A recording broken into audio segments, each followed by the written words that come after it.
Hey guys, welcome back to the channel. This is a story about what if Izuku Midoriya became the villains part 1. If you guys enjoy this what if and want to see part 2, comment down below and let me know before I start. Please do support for more awesome content and leave a like, and don't forget to subscribe to my channel and also share this video with your friends and check out the description in my playlist. The author of the story passing to friend from Wattpad. So let's start the video. It was all over. Somehow they got defeated. No more 𝗵𝗵𝗲, they were all destroyed. All the research was burned. The person in charge of the 𝗵𝗵𝗲 was the only one who was executed. Meanwhile, it just left the 8 of them standing in front of a starch, white building in the middle of nowhere. No civilians in more than 100-mile radius. Each one of them wore heavy-duty 𝗓𝗏𝗏 racing cuffs that did not allow any sort of foul play with their quirks at all. Each one of them had the cuffs on the wrist, ankle, and neck.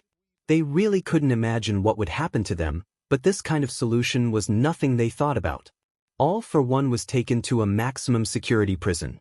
Everyone just wanted the names gone. And that left them all alone. They couldn't get away since they captured Kurogiri first with the help of Red Riot and Ground Zero. After that, no matter how fast they ran, the pro heroes got to them faster. Then all 8 of the members of the League of Villains were brought to court. And somehow through all the crimes they committed, they were able to not go to prison if they just tested a new method of turning villains into civilians. Apparently the retired pro hero All Might suggested it instead of the jail time. They didn't know how to feel, but they ended up here. Here in the middle of nowhere. Firstly, the police and pro heroes placed them in quirk-resistant cuffs. Secondly, the pro heroes led them to a marked-off the van, fit for transporting villains to prison. Lastly, they drove days to get to someplace in the mountains to this building that they were standing in front of now. They thought someone would change the heroes' minds and not end up with the untested method. But that didn't happen. A 3-story Western-inspired house painted white with gray trim. The windows, they believed, had to be made of bulletproof glass. It looked very out of place with the dark woods surrounding it. Shigaraki looked at the place in disgust and scratched part of his neck that wasn't blocked by the cuff. Toga squealed about how cute it was in her eyes. "Oh my god. It's like a little dollhouse." Twice said, raising an eyebrow, his mask still on. "Yeah, it seems like it." "No, it most certainly doesn't." Kurogiri form wavered. His quirk didn't really work well with the cuffs. It still allowed his gas form to hold together, but he couldn't make portals anytime soon. "I suggest we make the most out of this. I just hope they have some kind of a bar. I need to mix myself a drink." 𝗕𝗶𝗍 scowled at the house. He didn't want to be controlled ever again. Spinner looked impassively at the building. He said while shrugging his shoulders. Magna retorted, "At least they could have made it a different color. All this monochrome isn't doing it for me." Mr. Compress stared at the building. "Let's hope we can all just get out of here soon." They all agreed by nodding at his statement. Whoever was going to try to control them would face them in battle. All of a sudden the front door opened to give view to who would be in charge of the 8 villains. "Hello. I'm Midoriya Izuku. You can call me Deku if you want. I'm going to be your caretaker for now. Pleased to meet you all." Deku replied at seeing them. He bowed before straightening himself to smile at them. They all stared him up and down to see if he was any danger to them. Green curly hair, freckles, big emerald eyes, and a smile to cure cancer. How was he supposed to handle them? Izuku didn't really know what to expect when he decided to become a hero for villains. Maybe he always sympathized with some that could actually be saved if someone made the right choice. Either way, he studied his way through college and became what he is today. He wouldn't say he is a therapist or anything like that. It is more like he knows how to read someone from the endless years of bullying his quirkless status got him. He knew what the other person was feeling and hiding. He could read them like a book before they even made a move. He filled notebooks on their behavior and their quirks. He knew strengths, weaknesses, likes, dislikes, and he did it all very well. So well, he got recognized by Nezu in the middle of his college sophomore year. He became connected to the hero world in ways he never thought possible. He became several things for them. A quirk analyst to make them wiser and stronger. A therapist to talk to them about their problems and how they could fix them. A friend to many who saw him as a cinnamon roll. He didn't know what that was about, but he liked the sound of it. Izuku didn't know he got a specific assignment until his childhood friend pointed him into a new program they were going to try out. A villain rehab. He shrugged at the idea before continuing with the assignment. Turns out he gets to move away from civilization too. Yeah, sign him up. As long as the place has Wi-Fi. So he moved into a nice 3-story building in the middle of nowhere with enough food for the apocalypse. And there he waited until the villains came in. The League of Villains. Thank God he didn't have to deal with the other 3 and the big one. He just had to deal with 8 of them. He pulled up the profiles on each one and the notes he made with it. Name: 𝗕𝗶𝗍𝗀𝗏. Cremation. Grants him the ability to generate blue flames from his body with minimal effort. His flames are extremely hot, and it is believed their temperature and intensity are higher than that of normal fires since of their color. Hot enough to burn an entire group of people to ash in mere seconds. 𝗕𝗶𝗍𝗫 can also combust anything he touches. Can create fireballs, flamethrower tracks, a burst of fire, and able to generate massive walls of fire to surround his targets. 𝗕𝗶𝗍𝗫's body has a low tolerance for his own flames and his body will get burned if he uses them for prolonged periods of time. Notes: personality is stoic and aloof. He is confident in his abilities and focused when it comes to fighting. Shown to be very sadistic with his fighting. According to research, he spares families or humans who suffered because of heroes and villains alike. Dangerous. Name: 𝗕𝗏𝗁 Himiko quirk. Grants her the ability to take on the exact physical appearance of another individual by ingesting their BLD. She also can copy and change their clothes by getting naked before the transformation. If not, her clothes would ruin the disguise. She can shift between many disguises if she has consumed different people's BLD. Notes: drains BLD of her victims. Dangerous. Name: Kurogiri quirk, Warp Gate. Can create and manipulate a dark fog that acts as a portal. When he makes a mass of the fog, it transports anything to a nearby location. He can create multiple exit points. It is based on coordinates, so he can teleport as long as he knows where it's going. Notes: shown to be very polite and well-spoken dealing with heroes. Very level-headed, very loyal and level-headed. Dangerous. Name: 𝗧𝗂𝗧𝗏 Mr. Compress quirk. Compress. Allows him to compress anything into a small marble without actually damaging it. The weight is also reduced, making it easy to carry. If used on a person, it traps them and allows him to abduct them. The quirk can be used to select body parts. Notes: left arm prosthetic. He is a showman that loves to monologue. He is very talkative and arrogant towards heroes. MSTR at agility and stealth. Dangerous. Name: 𝗕𝗁𝗁𝗏𝗁𝗏 Magna quirk. Magnetism. Allows her to magnetize people around her within a 4-5-meter radius. She could magnetize a person's entire body. Or specific limbs. Men are polarized south, and women are polarized north. Quirk does not allow her to magnetize herself. Notes: she has garnered a reputation for herself as a B rank villain. 9 armed robberies, 3 murders, and 29 attempted murders. Dangerous. Name: 𝗵𝗃𝗁𝗏𝗁𝗏 quirk. Double. Grants him the ability to create clones of anything he touches, only 2 clones at a time. After memorizing the measurements and characteristics of his target, he can create a perfect copy of them. The clones need to take a moderate degree of damage before they melt into a mud-like substance. 𝗬𝗏 has no control over the clones. Notes: most wanted by the government because of all the thefts he has gotten away with. Very acrobatic. Appears to have some sort of identity disorder from the way he contradicts himself and that he has to have his mask on to be comfortable. Dangerous. Name: 𝗕𝗏𝗁𝗏𝗧𝗏 quirk. Gecko. Gives him to a lizard-like appearance and the ability to stick on walls. Notes: talented in throwing knives and his sword of choice. Based on questioning by video camera evidence on streets, the only method of learning how to drive was from video games. Dangerous. Name: 𝗕𝗏𝗁𝗏𝗧𝗏 quirk. Decay. Allows him to disintegrate whatever he touches with his hands. The disintegration will spread through their whole body if a victim doesn't amputate the decaying body part. His quirk has improved and has become much faster. His quirk can even spread to targets he isn't touching, allowing him to disintegrate large groups of enemies quickly. Decay will only work when all 5 of his fingers touch the target. Tamura has to be careful with his hands when touching objects he doesn't want to destroy. It is possible to counter it through manipulation of fluids or particles since it only works on actual solid objects. Notes: very analytical and has a sharp mind. Has a sinister and warped sense of mind. When left alone, he seems to mellow down. The leader of the League of Villains. Very dangerous. So these were the people he was dealing with. God, what did he sign up for? The sound of the bus that was supposed to drop off the villains tomorrow pulled up when he finished that thought. Oh great, let's go greet them. Oh boy, I hope they don't kill me. Izuku thought, mentally preparing himself for anything to happen.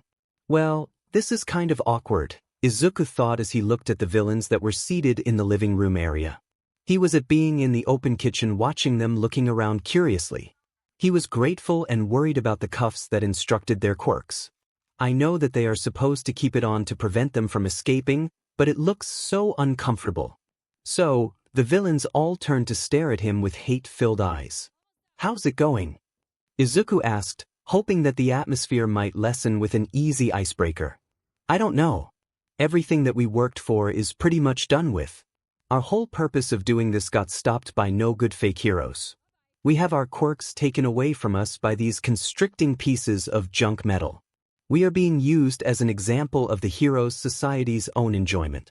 Then we have to get stuck with a random nobody in the middle of nowhere and for them to try to help us be better people. How are you feeling, Beach? 𝗬𝗶𝗍 ranted, glaring his eyes at the therapist that they were all assigned. They all muttered agreement and nodded along to what he was saying. Izuku uneasily mumbled back, I was feeling okay, you know. Before that happened, Izuku left out from his answer, what is the point of all this? You can't help us. Shigaraki rasped out at the plain-looking boy. I'm here to try. That's the whole purpose of why I'm here. Izuku argued back at the leader. Why should we even listen to what you have to say? You will just be like the other ones who tell us to be normal and fit into the mold of society norms. So why bother? Magna remarked with Toga nodding at her words. Toga replied with her own, yeah, I have had enough of people trying to force me to be normal by their own standards. I was finally free to be myself before the heroes ruined it for me. So yeah. This guy was only useful for his BLD, she thought to herself. Izuku swallowed before opening his mouth to retort. How about I go first to test your abilities? Mr. Compress propositioned to the frozen therapist. What? Izuku asked in confusion, what? The League of Villains yelled in utter disbelief. Go and get your little setup done before I come to see how well you think you can do. Mr. Compress replied, getting up from his seat. See you then, Izuku answered nervously as he made his way to the office. Seiko waved as he watched the curly green-haired man vanish down the hallway to the last door. What the F, man? Spinner Whisper yelled to Mr. Compress. I'm going to distract him. You guys try to find a way out of here and these cuffs if any. Try to find some evidence on who this guy is or find anything at all about this whole thing while I'm gone. Literally, find anything you can. Seiko whispered as the headache of having to deal with a pest started to crawl into his mind. Seiko started to walk in the direction of the office before turning around to deliver the last message to his friends. Don't F this up. Seiko mouthed silently before continuing in his short journey to where Izuku was waiting. The League of Villains looked at each other. I'm ready to mess up some SHT. How about you? 𝗬𝗶𝗍 asked. Hell yeah. Spinner said. Seiko looked at the layout of Mr. Midoriya's office. Simple. Plain. Ordinary. All the adjectives could fit most of the office. He sat on a light neutral green sofa decorated with blue throw pillows. The round carpet underneath the white rectangle table was cream. His therapist sat in front of him on an identical couch. He peered behind him to check his lightwood desk that was cleaned off except for a laptop, a phone, a file, and a pen. There was a square window right next to the desk that overlooked a small bookshelf. The bookshelf contained a small number of books, movies, CDs, and games. His eyes gained focus back on his so-called therapist as he clicked his pen to start the session. So, Seiko Adashiro. Are you comfortable with Seiko-kun? Yes. Right. Let's begin our talk. 𝗵𝗃 really hoped his other 7 comrades can find something out. Oh, I love this painting. When we escape, I'm going to take it. Magna fawned over a watercolor painting of cherry blossoms. And where would you exactly put it again? We don't have a home to go back to. Shigaraki remarked snidely at her excitement. Up your butt and to the left, Mr. Grumpy, Magna mumbled as she followed behind Spinner up the stairs. Upon entering the 2nd floor, 4 of them found their temporary rooms. Nameplates on the doors indicated which room belonged to each person. 𝗵𝗃, Magna, Spinner and Twice. Wow, my place looks snazzy. It's absolutely hideous. Twice said with his mask still on. He was granted permission considering his mental state. Spinner looked inside his own room, glancing around. It is okay, I guess. Magna looked inside her room. I do like the decor, but I want that painting to be in here. Shigaraki scratched his neck. Can we please move on and forget about the rooms for a second? We are supposed to find something to help us get out of here. The 3 followed their lead up to the 3rd floor, only to discover the remaining 4 rooms. For the remaining villains, Kurogiri, Toga, 𝗬𝗲𝗿, and Shigaraki. Oh goody! More rooms. 𝗬𝗲𝗿 said deadpanned. I believe any information we could gather is mainly on the 1st floor. I suggest we search for any place we can before time is up. Twice and Toga check the 3rd floor rooms. Spinner and Magna look at the 2nd floor rooms. Shigaraki and 𝗬𝗲𝗿 will help me look on the 1st floor. Kurogiri explained. They all nodded before heading to do their jobs given. They will find a way out, even if it meant killing the therapist on the way out. So, how was your life growing up? Izuku questioned him from across the table. Seiko replied, pretty normal. I had 2 parents, I was an only child. Nothing much to write about. I had a couple of friends that I played with. Sometimes I would host little shows with my toys for my mom when father went to work. I was always a showman, you see. When did it start to change? When I got my quirk. Simple as that. In the middle of class, I compressed my notebook when the teacher asked to see what I was doing. By the time I finished panicking, everyone was amazed at what I did. But the amazement lasted very short when they realized that I could do much more than compress inanimate objects. Can you explain? One time, I stepped up for a victim in front of their bully. They pushed me and I accidentally compressed them into marble. Everyone thought I killed him, but when I brought him back from the prison, it didn't change anything. Everyone saw me weirdly after that. Everyone saw you as a villain before I was even 5 years old. Seiko gritted his teeth angrily. I was only a freaking kid. I even did it in self-defense, but no one saw it that way. Izuku replied, nodding sympathetically. People accused me of stealing stuff from their lockers or bags. When I said I didn't, they wouldn't believe me until I emptied every pocket I had to show them I had no marbles at all. They started rumors about how I caused one of the popular girl's arms to break or something, but you never did. Izuku interrupted gently. Nope, Seiko muttered tiredly. What happened while you grew up? Seiko continued, after that, it was just plain ignoring from people because they didn't want to mess with the boy who could turn them into a marble whenever he wants. My parents were more distant than before, but they weren't afraid of me.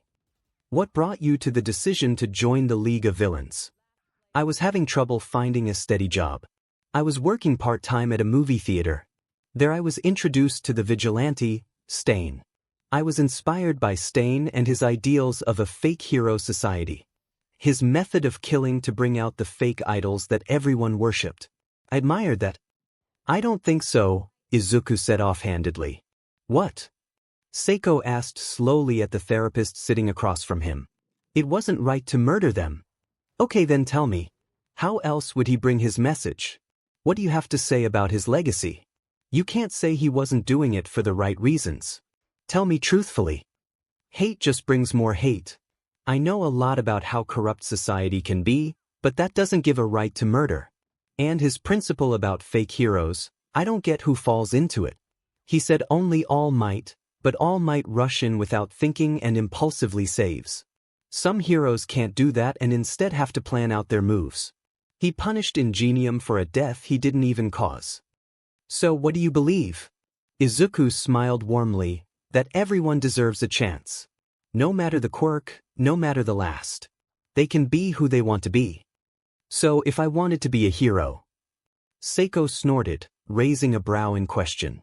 You would be great at it. Your quirk could do such amazing things for good. Seiko's mouth dropped in surprise. How? It's perfect for the line of work that I already do. It is great for villainy. But you could do so much more with it. Izuku insisted. Like what? Well, you could save people that are trapped from fallen debris by compressing them into marble. You could apprehend the bad guys quickly before they got away because I heard that you are very swift in your captures, Seiko interrupted. Well, I don't want to be a hero. So where exactly do you think I would fit better except for villainy? You could use your natural star personality and work with something in the arts. You are a showman. Seiko-kun, you could star in plays, musicals, and skits with that winning attitude. You could even use your quirk as a trick if you were doing magic like what a magician might do in. Seiko was stunned as Midoriya came up with several things he could do. He blinked as the other's voice was drowned by his thoughts. He is the first to believe in me. My abilities. He is the one to see right through that. It looks like he can see right through me. As Izuku continued to talk, Seiko continued to listen and add to their conversation. With the time passing, he almost forgot about his comrades outside. By the time their session was done, all the other villains were seated back on their positions on the 3 couches of the living room, looking exhausted. Hey, how is it going? Izuku asked casually at the unreasonably tired-out villains. Anyone want a drink? Can I get a water, please? Mr. 𝗵𝗲 asked politely. Wine. 𝗕𝗁𝐁𝗵𝗲 from his spot on the 3rd couch. He was lying face down with his lightened load of dark wisps floating around his body. The cuffs apparently cut his quirk and cut down some of his wispiness too. Be right back. Izuku said before dashing inside the open kitchen. Mr. 𝗵𝗲 approached his friends with an easy smile on his face. We found something. Spinner whispered from his relaxed position with his arm over his eyes.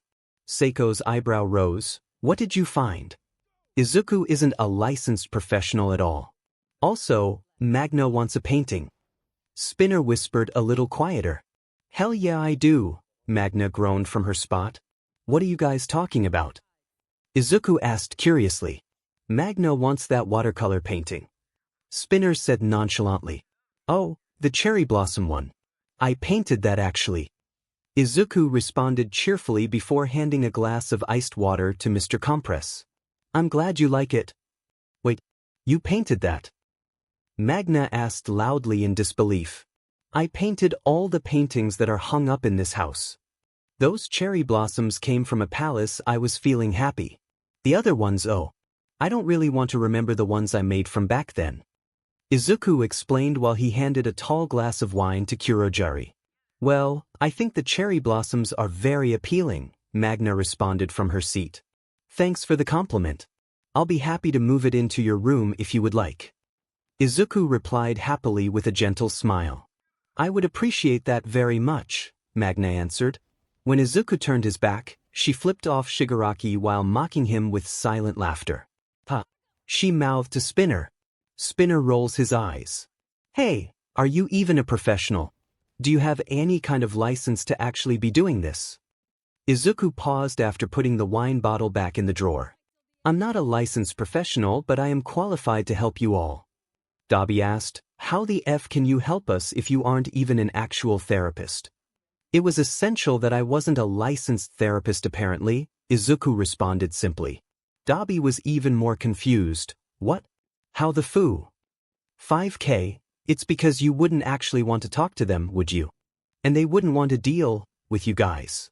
I took the necessary classes to be considered a therapist, but I was taken out of them when 𝗫𝗠 learned about my analysis. I was going to settle to be a therapist or court counselor who could do actual good until that point. Izuku explained. What's so special about your analysis that 𝗫𝗠 took you out of studies? Kurogiri asked with disbelief. My analysis was covered in 15 notebooks by the time 𝗫𝗠 heard word of them. In them, I listed everything that I knew about each pro heroes I came across. Hell, the last one was all about villains. Recover Girl actually visited the college to help oversee a medical exam. When I asked for an autograph, she read my notes. After that, she took me and my notebooks to Nedzu, and the rest is history. How much do you really know? Enough to blackmail, bribe, apprehend, and possibly even kill anyone I have information on.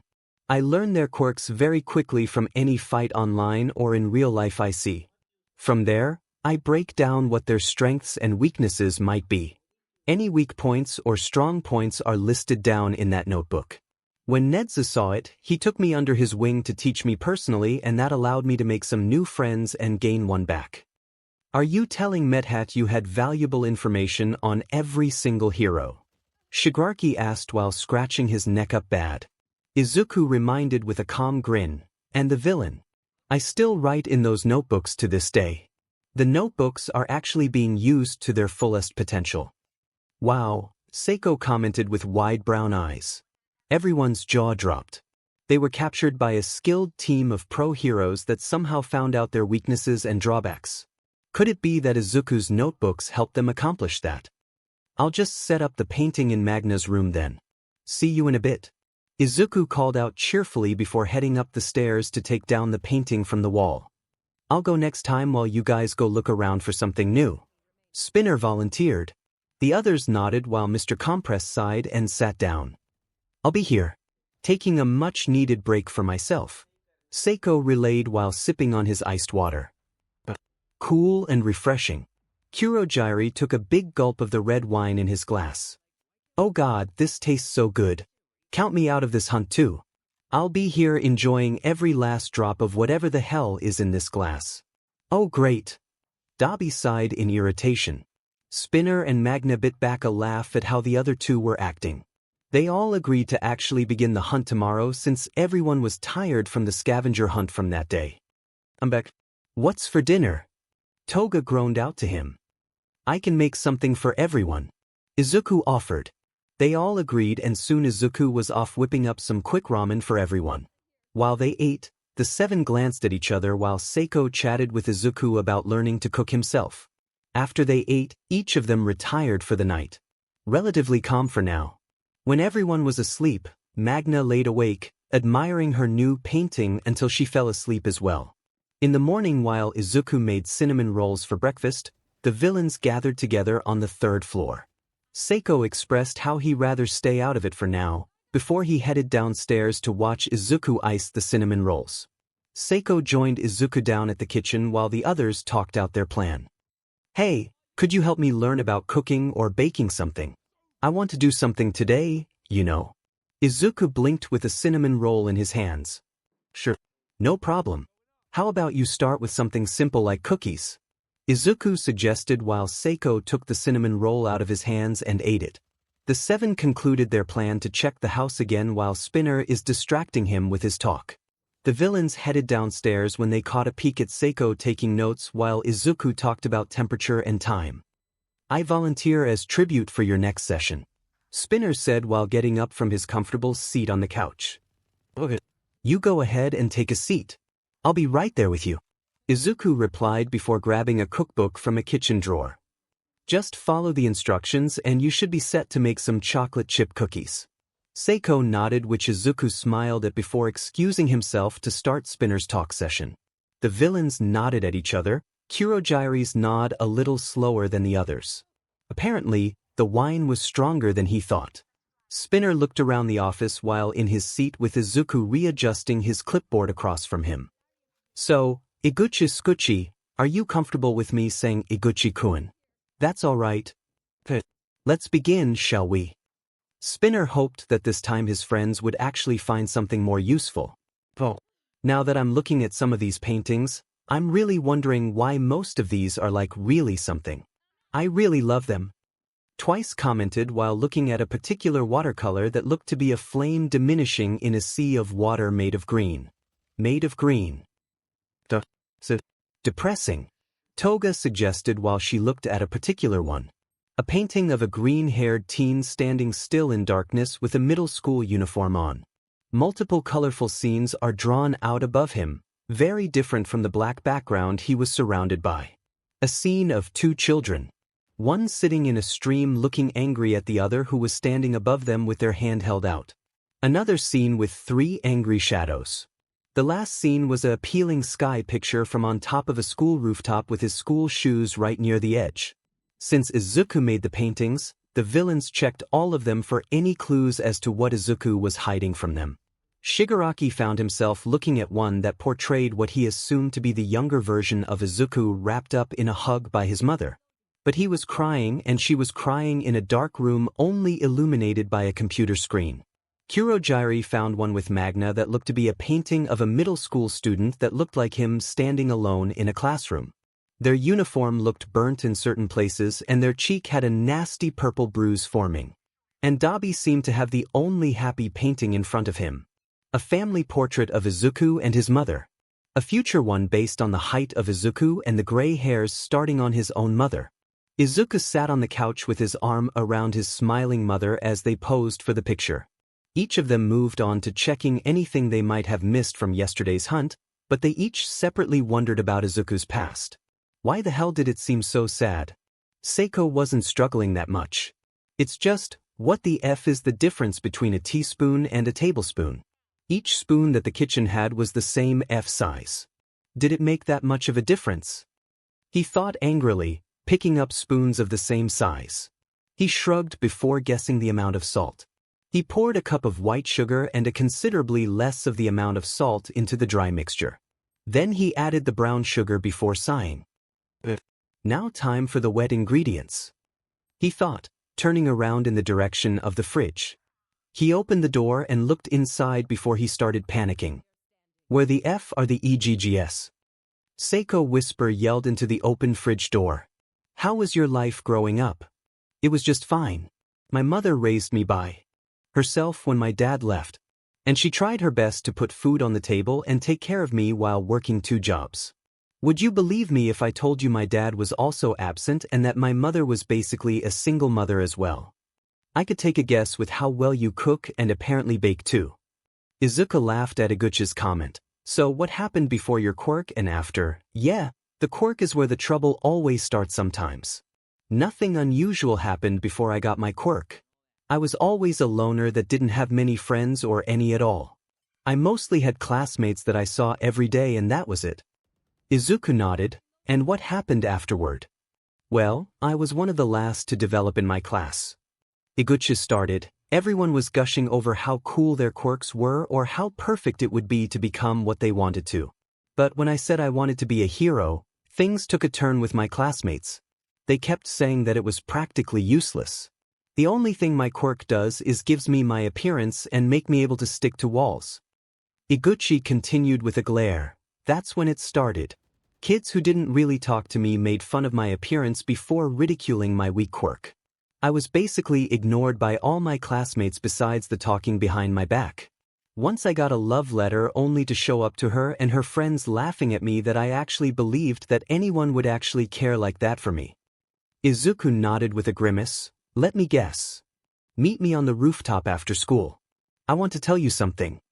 Covered in hearts. You too? Spinner asked in confused disbelief. Several times.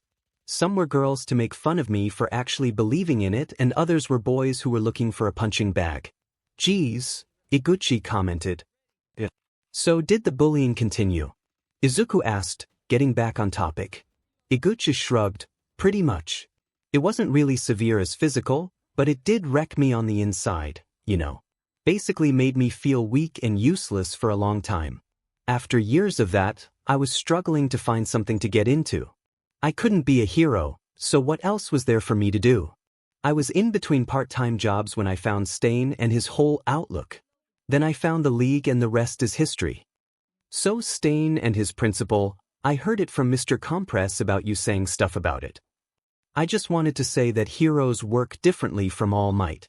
Yes, half the time you need to think quickly and that's where All Might stance comes in. But when there is a sensitive case to deal with you need time to think it over and suggest the best plan to move ahead, otherwise, the whole thing goes to 𝗧𝗵𝗼. Izuku corrected himself. 𝗓𝗂𝐁𝐵 snorted at Izuku's attempt at censoring himself. So, if you think Stain isn't the right one, who else should I follow then? questioned the therapist. You don't have to follow anyone, 𝗧𝗂𝘁𝗵𝗏, Izuku said. What do you mean? Iguchi asked. When was the last time you did something based on what you wanted? What are you trying to say? Who are you? Izuku asked calmly. What? I'm, Spinner questioned outraged. Are you only the follower, Spinner? Or are you going to make yourself your own leader, 𝗧𝗂𝘁𝗵𝗏? Izuku replied gently. It's time for you to make your own decisions. Don't base it on what someone wants from you or what someone else does. Iguchi sat in silence. Damn, Mr. Compress was right about him being good. He thought to himself. Have you found anything yet? Shigaraki rasped over his shoulder to his followers. Nothing in the broom closet. It's very cozy in here actually. You, Dusty. Twice sounded from his spot in the closet. Nothing here, Toga said from her place in her room. But I really do love the red color it's painted. I didn't even notice how red it was until I turned on the light. Where's 𝗬𝗶𝗍? Shigaraki asked when he saw no sign of him. I heard he went down to speed up Mr. Compress baking, Magna responded while still trying to examine the paintings since she didn't really want to look around. You do realize that 𝗬𝗶𝗍 will probably do something with the cookies. Kurogiri deadpanned from the side with his head resting in his hands. The cookies. Twice yelled out before charging downstairs from the third floor. Then three things happened. Twice tripped on the last step. Seiko screamed at 𝗬𝗶𝗍 to not touch his masterpieces. And 𝗬𝗶𝗍 rapidly placing the cookies on the counter before revealing what he found hidden away in his own room. Apparently, someone was dumb enough to leave their lighter inside his room, and guess what else he found? You'll never guess. Yep, hairspray. Charcoal cookies coming right up. If there is anything I would like to add before we finish, I think your quirk is very useful and handy. Iguchi snorted, yeah, but not hero material, right? I think so. He raised a brow at this. Are you being real with me? I'm being serious. The ability to stick to walls is very good for hero work. You can climb into spaces that regular heroes couldn't be able to maneuver. You could climb onto the ceiling or walls undetected and listen in on important conversations for missions. You could rescue civilians trapped by. Iguchi was getting redder by the minute until he smelled something. Do you smell that? Izuku pauses in his words to smell the air. He gasped and said in a scared voice, the cookies. They both looked at each other before running out of the room to check on what the hell was happening in the kitchen. Their Seiko was being held back from strangling 𝗬𝗶𝗍 while there were several burnt cookies on the counter. What's going on? Izuku asked, approaching the two. This son of a 𝗬𝗍 burnt the hell out of my cookies. Seiko yelled out, pointing a finger at 𝗬𝗶𝗍. I was trying to make them cook faster. 𝗬𝗶𝗍 argued back, holding a charred cookie in his hand. You are so lucky that my cuffs are actually holding back what I can actually do. No. I wanted cookies. I'm actually on a diet. Twice exclaimed from the ground, which he still lay face down from his fall. Seiko laughed at him, revealing what is in his pocket. He reached in to reveal 4 cookies unharmed from the fire. I saved some of my cookies, you mother. Okay. No more cursing in the kitchen. Izuku calmed Seiko down. 𝗬𝗶𝗍, get out of the kitchen. Nothing can take your heat in here. Izuku pointed to the now ruined charred black marble counter. Seiko, you go and enjoy your saved cookies and I will make some dinner. Seiko gave Izuku one of his cookies and gave Iguchi one as well. He gave the last one to Twice since he was sad without one. They were all very crispy, but good enough to be edible. But before anyone sat down, Izuku made sure that everyone's cuffs were still on. 𝗬𝗶𝗍 and Seiko sat across from each other on the couches while Izuku got dinner ready in the kitchen. The villains gathered together to say they hadn't found anything the second time around. Apart from the old paintings, we haven't really gotten any concrete information, Shigaraki mumbled. We just know he was very sad when he made a lot of them, Magna said to her friends. Dinner's ready. Izuku called from the kitchen. They all looked up to see 8 bowls of delicious-smelling food. I made my mom's 𝗬𝗁𝗏. Everyone drudged up to grab their bowl to eat. When they got their bowl, they all sat down back in their seat. I hope you like it. It was my favorite while growing up. Izuku said absent-mindedly while he ate his own in the kitchen. When everyone took their first bite, they each had their separate reactions. Seiko nodded and hummed at the delicious familiar taste of a home-cooked meal. 𝗧𝗂𝘁𝗵𝗲 smiled at his first bite, remembering the times his mom had enough time to cook dinner for him when he was younger. Kurogiri appreciated the taste, but he would recommend a glass of specific wine with it. Toga groaned, remembering a time she would only dream to have this kind of food when she was living on the streets. Twice loved and hated the food, he didn't know what to think. 𝗕𝗵𝗄 distinctly remembered a time that his mother cooked dinner for him while his father was out doing work. She was 𝗕𝗲𝗢𝗢𝗍 with his brother at the time. He grimaced but kept eating the meal. When Shigaraki ate the first bite, something spiked in his heart and mind to remember what his own mother was like. What she cooked for dinner for him and the rest of the family. Monchan, everyone sat down eating a delicious home-cooked meal that reminded them of their lives before all the bad times. In the kitchen, unnoticed, Izuku wipes a tear from his eyes while eating the katsudon. Shigaraki is very questioning of what Izuku is doing. Why is he so special? He caused two of my members to basically become neutral. Shigaraki thought to himself as Spinner helped Izuku with washing the dishes. Oh, I forgot to ask, Izuku thought out loud while turning to Magna, is the painting in a good place for you? I can move it if you want. Magna smiled at Izuku, I'm all good. Thanks for asking though. Can I ask about a painting? Which one? The one where you are posing next to your mother, I assume. Oh yeah, I made that one last. A recreation of the last photo I took with my mom before I went to college. She was so proud of me for making my way through high school to get into a really nice university. I haven't seen her in a while though, so maybe after all of this is finished, I can go see her. Izuku replied, getting wistful at the end by smiling and thinking about the last time he saw her. That must have been right before Nedzu took him out and a few short visits in between his new work. With all the work, he hasn't seen her in practically half a year. So, I also saw one with your mother and you while you were super young. Dark room and crying, ringing any bells? Shigaraki asked curiously. Oh yes, that one. That one was when I was young and the whole day impacted my life to what it is now. Izuku started while putting away the dried dishes. What was the day? Toga questioned quickly. Somewhere in July, Izuku replied happily as he closed one of the cabinets. Ugh, 𝗕𝗵𝗄 groaned out from his spot on the couch. Well, I'm gonna head up to my room to sleep. Call me if you need anything, or just walk up to the door. Either way, good night. Izuku called out before heading to his own bedroom. Good night. Iguchi and Seiko called out to him, leaving them alone by the remaining 6 staring at them. What? Iguchi says in response to multiple stares. Shigaraki sighed. We haven't figured out anything with him yet. There is nothing around the house. We checked everywhere twice. Where could he be hiding things? I don't know. And at this point, I don't care. Can we just take a break from hunting down whatever we can find on him? I'm tired. 𝗕𝗵𝗄 groaned out from his relaxed spot on the couch. Okay, while you guys do whatever the F you want tomorrow, I'm gonna take my turn, Magna said standing up to move to her own room. What why? Shigaraki asked. Beach, I need to rant, Magna replied to her boss. Kurogiri shrugged. I'm gonna look through what we have as a food inventory before going to bed. I may just cook something for dinner tomorrow. Whoa, when did Mama Kurogiri come out to play? Toga questioned smirking. Around the same time, they figured out there's more wine to drink. Kurogiri retorted back to Toga, resulting in her giggles. 𝗕𝗵𝗄 smirked at their interactions before moving to his own room. Twice folded his arms before focusing on 𝗕𝗵𝗄. When he passed him, he whispered, I got my cookie, Beach. 𝗕𝗵𝗄 scowled at him, which caused Twice to double time it up the stairs. 𝗕𝗵𝗄 shook his head at his friend before making his way up to his door.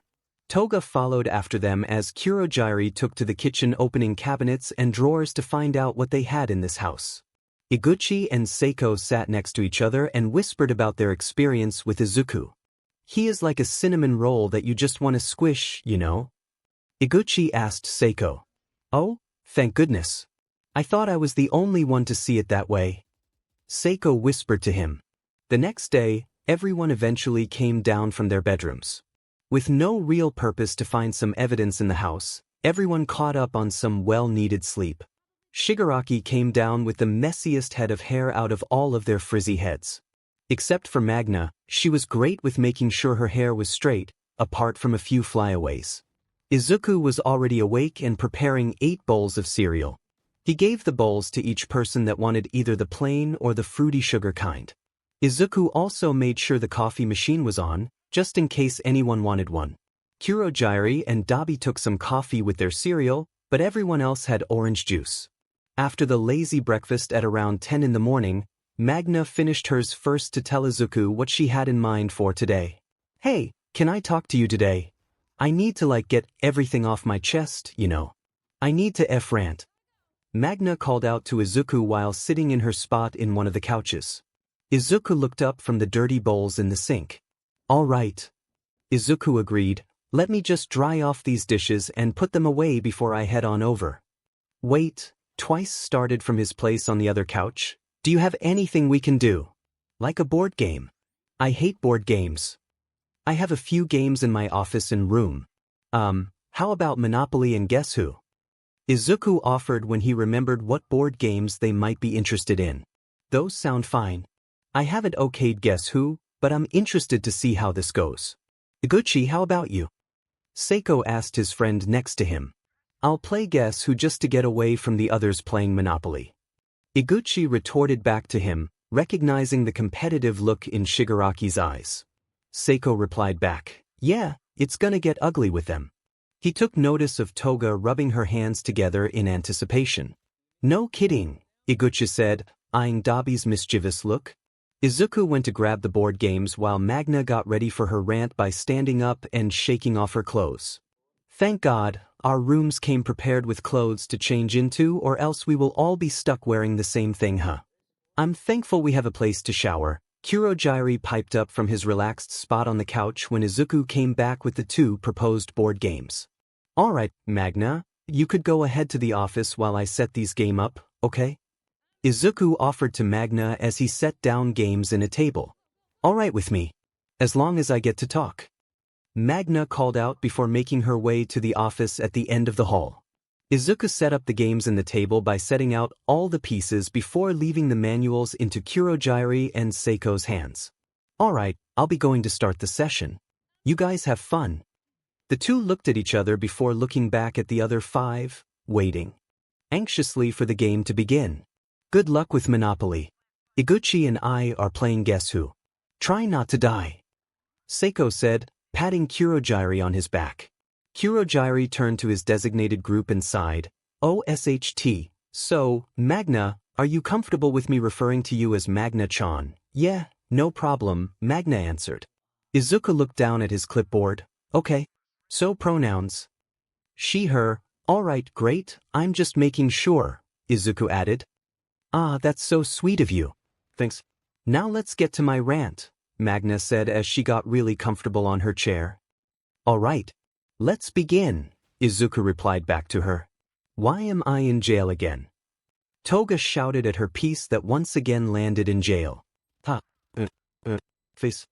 Twice screeched from his seat. "You just wait until I get my get-out-of-jail-free card." Toga complained to Twice. "God, I wish there was one in real life," Kurogiri mumbled, earning a nod from the other 2. "I want to buy Tokyo, please," Shigaraki proudly said to Kurogiri, who was in charge of the money. "God damn it. How can you already buy property? Are you cheating?" 𝗬𝗲𝗵𝗆 raised his voice at his boss. "No, I just know how to play the game." "And oh, would you look at that," Shigaraki explained, pointing to where 𝗬𝗲𝗵𝗆's metal figure landed. "You landed right on my new property. Pay up each."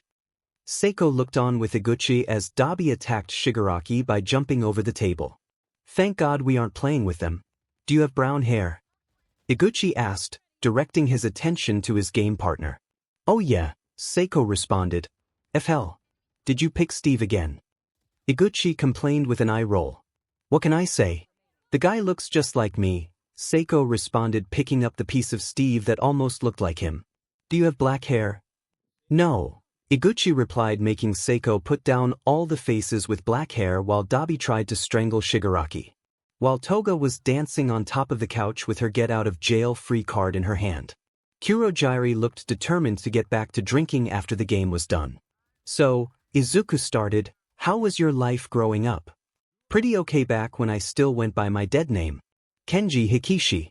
I don't consider myself them anymore, I just call myself Magna now. But back then, my parents were so excited about their boy to grow up and become someone worth being proud of. Well, you can definitely say, it didn't turn out the way they wanted it to be." Magna started. "I was just Kenji back then, and I started to grow thinking that it was all I ever would be. One time, I asked to get a dress from a nice woman running a shop where she sold handmade clothes. My egg donor was furious and dragged me out. She complained to my father about how I wasn't acting like she wanted me to. My father and she argued a lot back then until she left. From then on, at age 4, my father raised me." "Was he all right with who you were?" Izuku questioned with a pen to his notebook. Magna nodded. "He was confused but gradually got used to it. He couldn't afford to buy me a dress, but he would bring back any small toy I wanted at the time when he got enough money for it. I had like 2 Barbies. He was cool with me acting feminine, but he just didn't know about a few things." "What about after you got your quirk?" Izuku looked up to face the woman sitting across from him. "People were just okay with it, I guess. They didn't really know what I could do with it. They just were like, okay, humans, magnets, opposite gender, attraction with magnets, got it." Magna stifled a laugh. "But my quirk wasn't really the reason for everyone's criticism back then. Everyone around me felt things towards the way I acted. They didn't like that I cried to let my feelings out because boys aren't supposed to have emotions. They didn't like when they found out my dad got me a Barbie because boys aren't supposed to play with dolls. They hated the way I was and wanted to force me to be something I wasn't. My quirk always came in handy to propel my bullies away into some unsuspecting people. When I first did it, I felt so much better not hearing their nagging voice near me anymore. When I got old enough, I moved out and changed my name to Magna. There I created a name for myself and eventually found the league. I got nicknamed Big Sis. They treated me better than any others," Magna finished with a sniffle. Izuku offered her a tissue which she gladly took. "Oh God, thanks for letting me rant. I feel better." "Kind of," Magna replied to Izuku, who was waiting patiently with a tissue box, a gentle smile on his face. "No problem, I'm always here if you need to talk, Magna-chan. I'm like the #1 support." Izuku offered kindly to her. "Oh please call me Big Sis." Magna offered gratefully to Izuku. Izuku smiled softly at her before she continued on about her journeys after she moved out. Many great stories of how she found people like her before she gained a reputation for her own. Magna sighed. "I just became a villain, but even if this whole thing works out, what will I do?" "Well, you told me about how you used to think about working with your friend during the night scene, so maybe there." Izuku offered up, thinking about things she could do. "But I just don't want to live paycheck by paycheck. I'm okay with it, but I want to find something else. Like get a nice apartment, maybe a cat," and Magna led off. "What is it?" Izuku asked curiously. "I want to find love, isn't that cheesy?" Magna retorted, slightly laughing at herself. "No, I think finding love would be amazing. Someone to cherish and accept you for who you are. Someone to love you until the end. It's like a dream." Izuku responded wistfully. "Yeah. Maybe if we all get out of here, if this whole thing works out, who knows? Maybe I could find someone out there for me. I think that could definitely be accomplished." Izuku complimented before hearing a crash from the living room. "CRV. Here they go. Come on, let's see what they broke this time." Magna groaned before leading her shocked friend out the office door. "You overgrown toddler." 𝗬𝗲𝗵𝗆 complained deadpanned while Shigaraki held him by his shirt.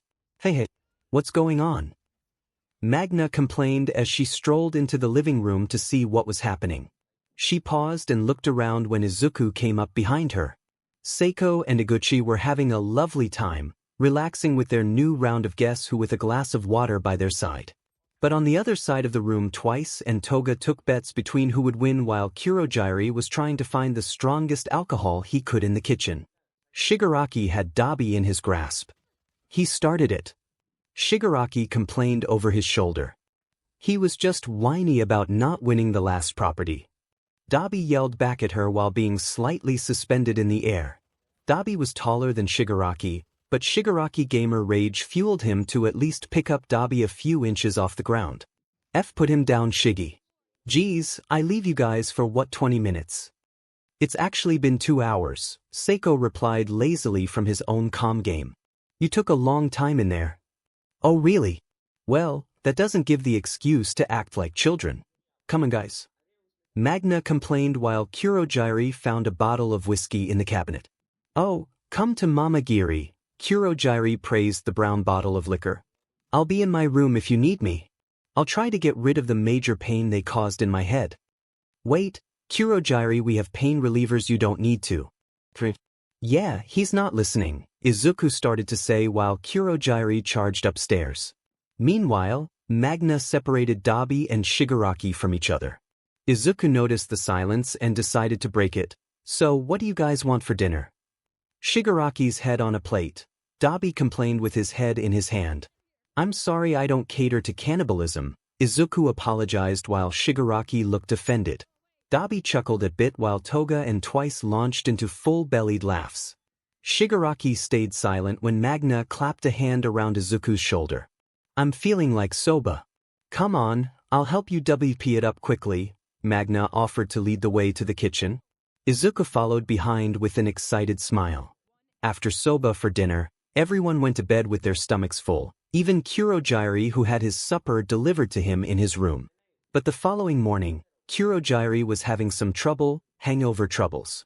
𝗕𝗁𝗓𝗓. My head.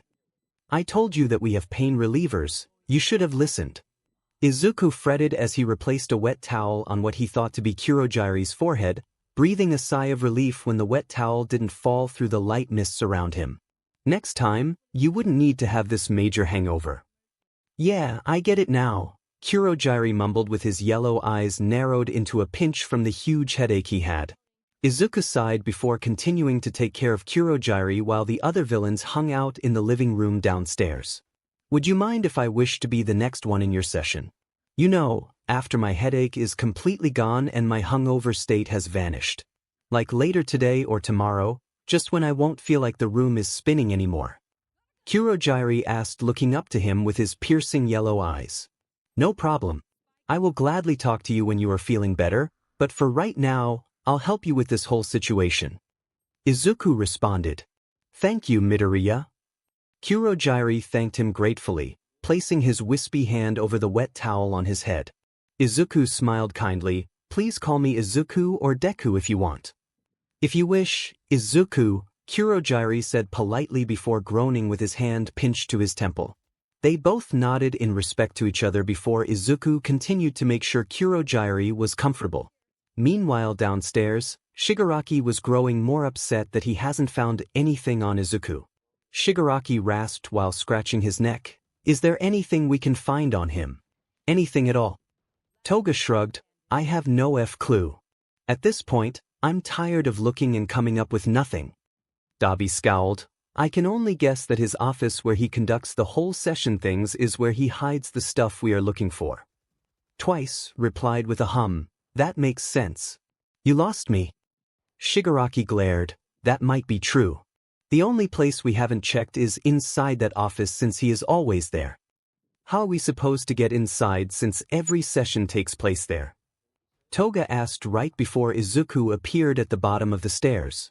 Hello everyone. Izuku greeted with a smile before starting on lunch. Hi.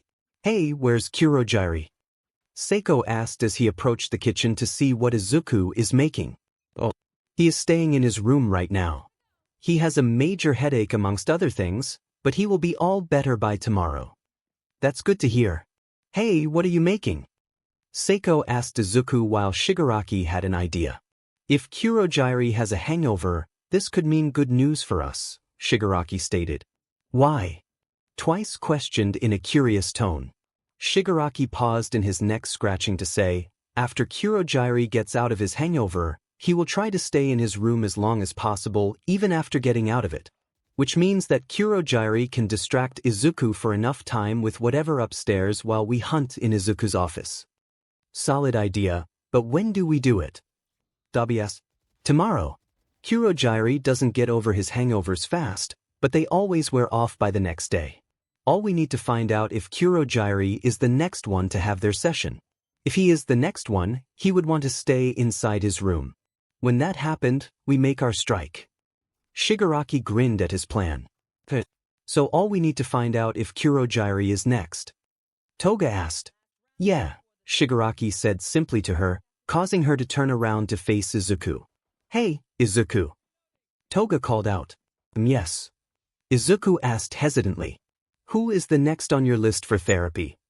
Toga asked curiously. Oh, 𝗬𝗁𝘁𝗵 was just telling me that he would like to be next. So the day after tomorrow would be the next open available time for anyone else. Izuku answered. Okay, great. Toga yelled out to him, causing him to flinch at the loudness before turning back to her leader. So, tomorrow. She whispered softly.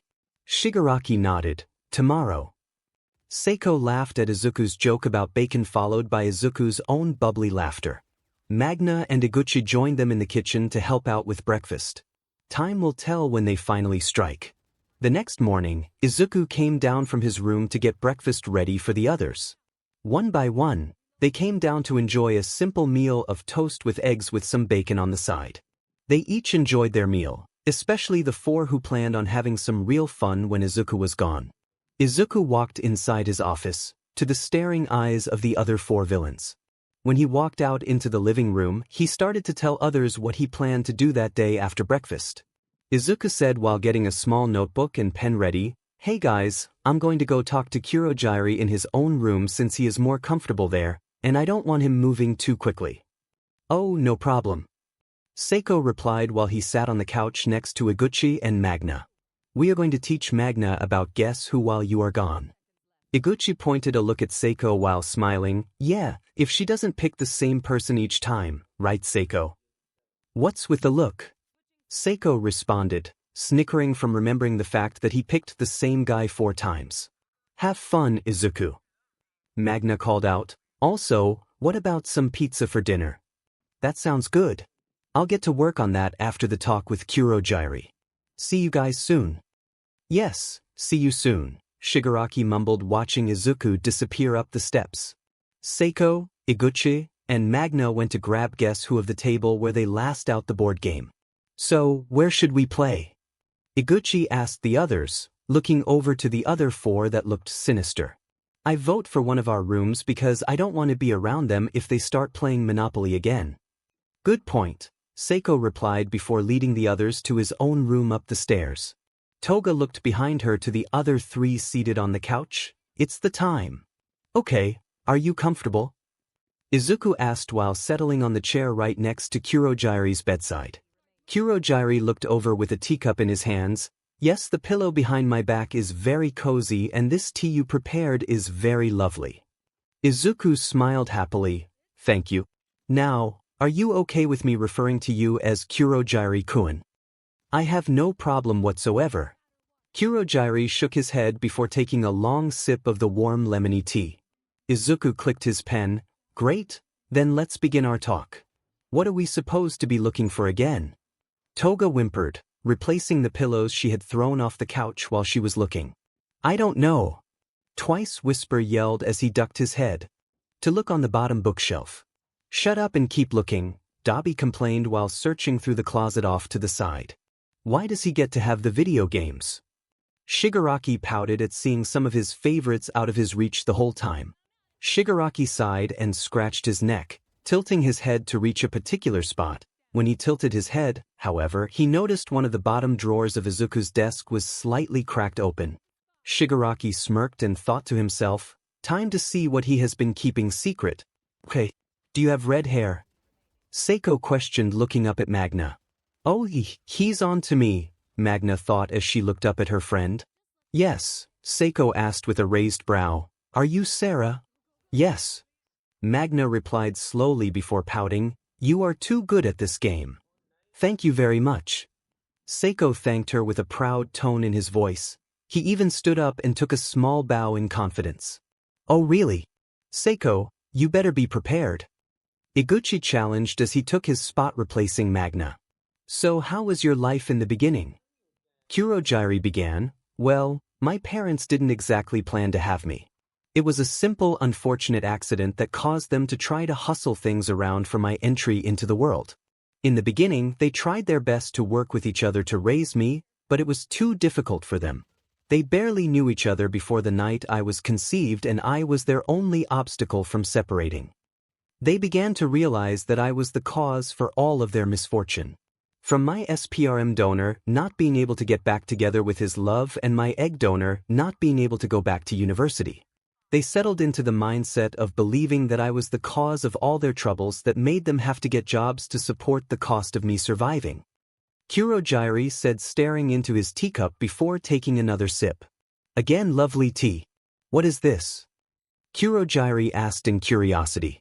Izuku blanked before decomposing himself to answer, "Just a little lemon rose tea mix." "It's very good," Kurogiri complimented. Izuku blushed slightly before saying, "Thank you. So what happened afterward?" Kurogiri sighed. "They figured out they didn't need to give me attention, care, love, or any nurturing at all. They just started to ignore me. Sure, they gave me food and water, but my roof was the empty pantry with a ratty old mattress pushed against the wall. When other kids had birthdays celebrating their births, my parents became slightly angrier when my own would come around. I would only know if it was my birthday from the amount of drinking they did in the living room." "Would you tell me about your experience when your quirk came in?" Izuku questioned, looking into Kurogiri's relaxed yellow eyes. Kurogiri started, "Well, the experience of living at home just worsened. They looked down in disgust at me when I would talk about wanting to save people by warping them away. They started to ridicule me and how I wouldn't even have the strength to save others when my power obviously belonged to someone like a villain. I, at least, didn't have to worry about taunting from classmates since I had no classmates. I self-taught myself at home and from the public library a street away from my old childhood house. When bullying did come, it was in either their drunken angry ramblings or by the more popular flashy quirked kids at the public park I would see while passing by." Kurogiri answered, staring down at his wispy hands. "I had no one but myself and the books. Not one person was on my side. Once when I was 7 years old, I genuinely believed that maybe I could be a hero." "And?" Izuku prompted. Kurogiri looked at Izuku with a resigned face. "Look where that got me." Seiko asked in playful confusion at seeing his character getting found out yet again. "How did you find out I was him?" "Because you play him almost every single time." Iguchi yelled in frustration, bringing his head down onto the game board. "Oh yeah, you're right," Seiko apologetically said to the exhausted-looking Iguchi. Shigaraki picked up a large folder packed full of loose paper from the overstuffed drawer. "Hey guys, I think I found something." The other three gathered around the desk to find Shigaraki slamming the very heavy folder onto the wooden surface, making a loud thud when it made contact. "What's in it?" Toga asked, earning a shrug from Twice. "I don't know, but I'm about to find out." Dabi started before opening the folder open to show the overspilling contents inside. Shigaraki stared with the others as they stared into their own faces. With a file on each person in the house, they expected him to have their personal files, but not what they found hiding behind the documents. "When I was a teenager, around middle school age, I desperately looked for a job to get out of the house. By this time, they started to act unruly towards me, causing me to sleep in the park for fear that they might hurt me. But no one would hire me since I didn't have any education on my resume. When I tried to tell them about my circumstances and how I was homeschooled, they didn't listen and threw me out on the sidewalk. From there, I met Sense. He guided me up and took me away from the hell house I had into a secret bar. Then Tomura was chosen and the story continued." Kurogiri finished off before downing the last gulp of tea. Izuku took the teapot and refilled his cup as well as his. "If it is worth it, I just want to say that I don't think your quirk is villainous at all." "Really?" "Yes. You would have been a great hero. I might have become one of your biggest fans." "Oh, that is quite a shame," Kurogiri chuckled before asking, Is my quirk really that useful? Of course it is. Everyone who said no was not looking at the many ways you can do with it. You could rescue people in a flash when they are stuck underneath rubble or right about to fall off a building. You can be redirecting quirks back to the bad people who used them. And with a more normal trick, you can become a great show-stopping bartender with all kinds of cool tricks to mix the drinks. Kurogiri laughed wholeheartedly at Izuku's kind words. Thank you. I think I can say you are the first one to say my quirk can be used for something more than just a getaway warp ride. Kurogiri continued to talk to Izuku for a long time. Just talking about anything that came to mind, he felt really comfortable talking to him.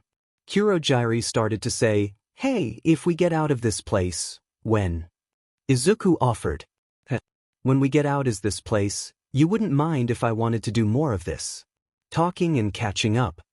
Kurogiri asked. "I would love to do that. We can meet up at a coffee shop whenever we are free and talk about our week and things." Izuku added happily. Kurogiri suggested, "That sounds like a deal." "It is. We will meet and continue to listen to the others' stories." Izuku agreed with a gentle smile. "I would like to ask you something," Kurogiri stated simply. "What is it?" Izuku looked up to see Kurogiri's questioning stare. "Did my room come like this?" Kurogiri asked, looking around his appealing room. Izuku laughed before starting to explain. "No, you see," Izuku smiled with Kurogiri as he helped him down the stairs, just in case. He was so excited to make pizza for dinner for the rest of the group. He turned to go into the kitchen before the presence of the agitated four made themselves known. Izuku went to greet them before noticing a pile of papers on the desk. His eyes widened when he noticed what exactly the papers were: notes. Notes on all of them in disturbing length amount of detail.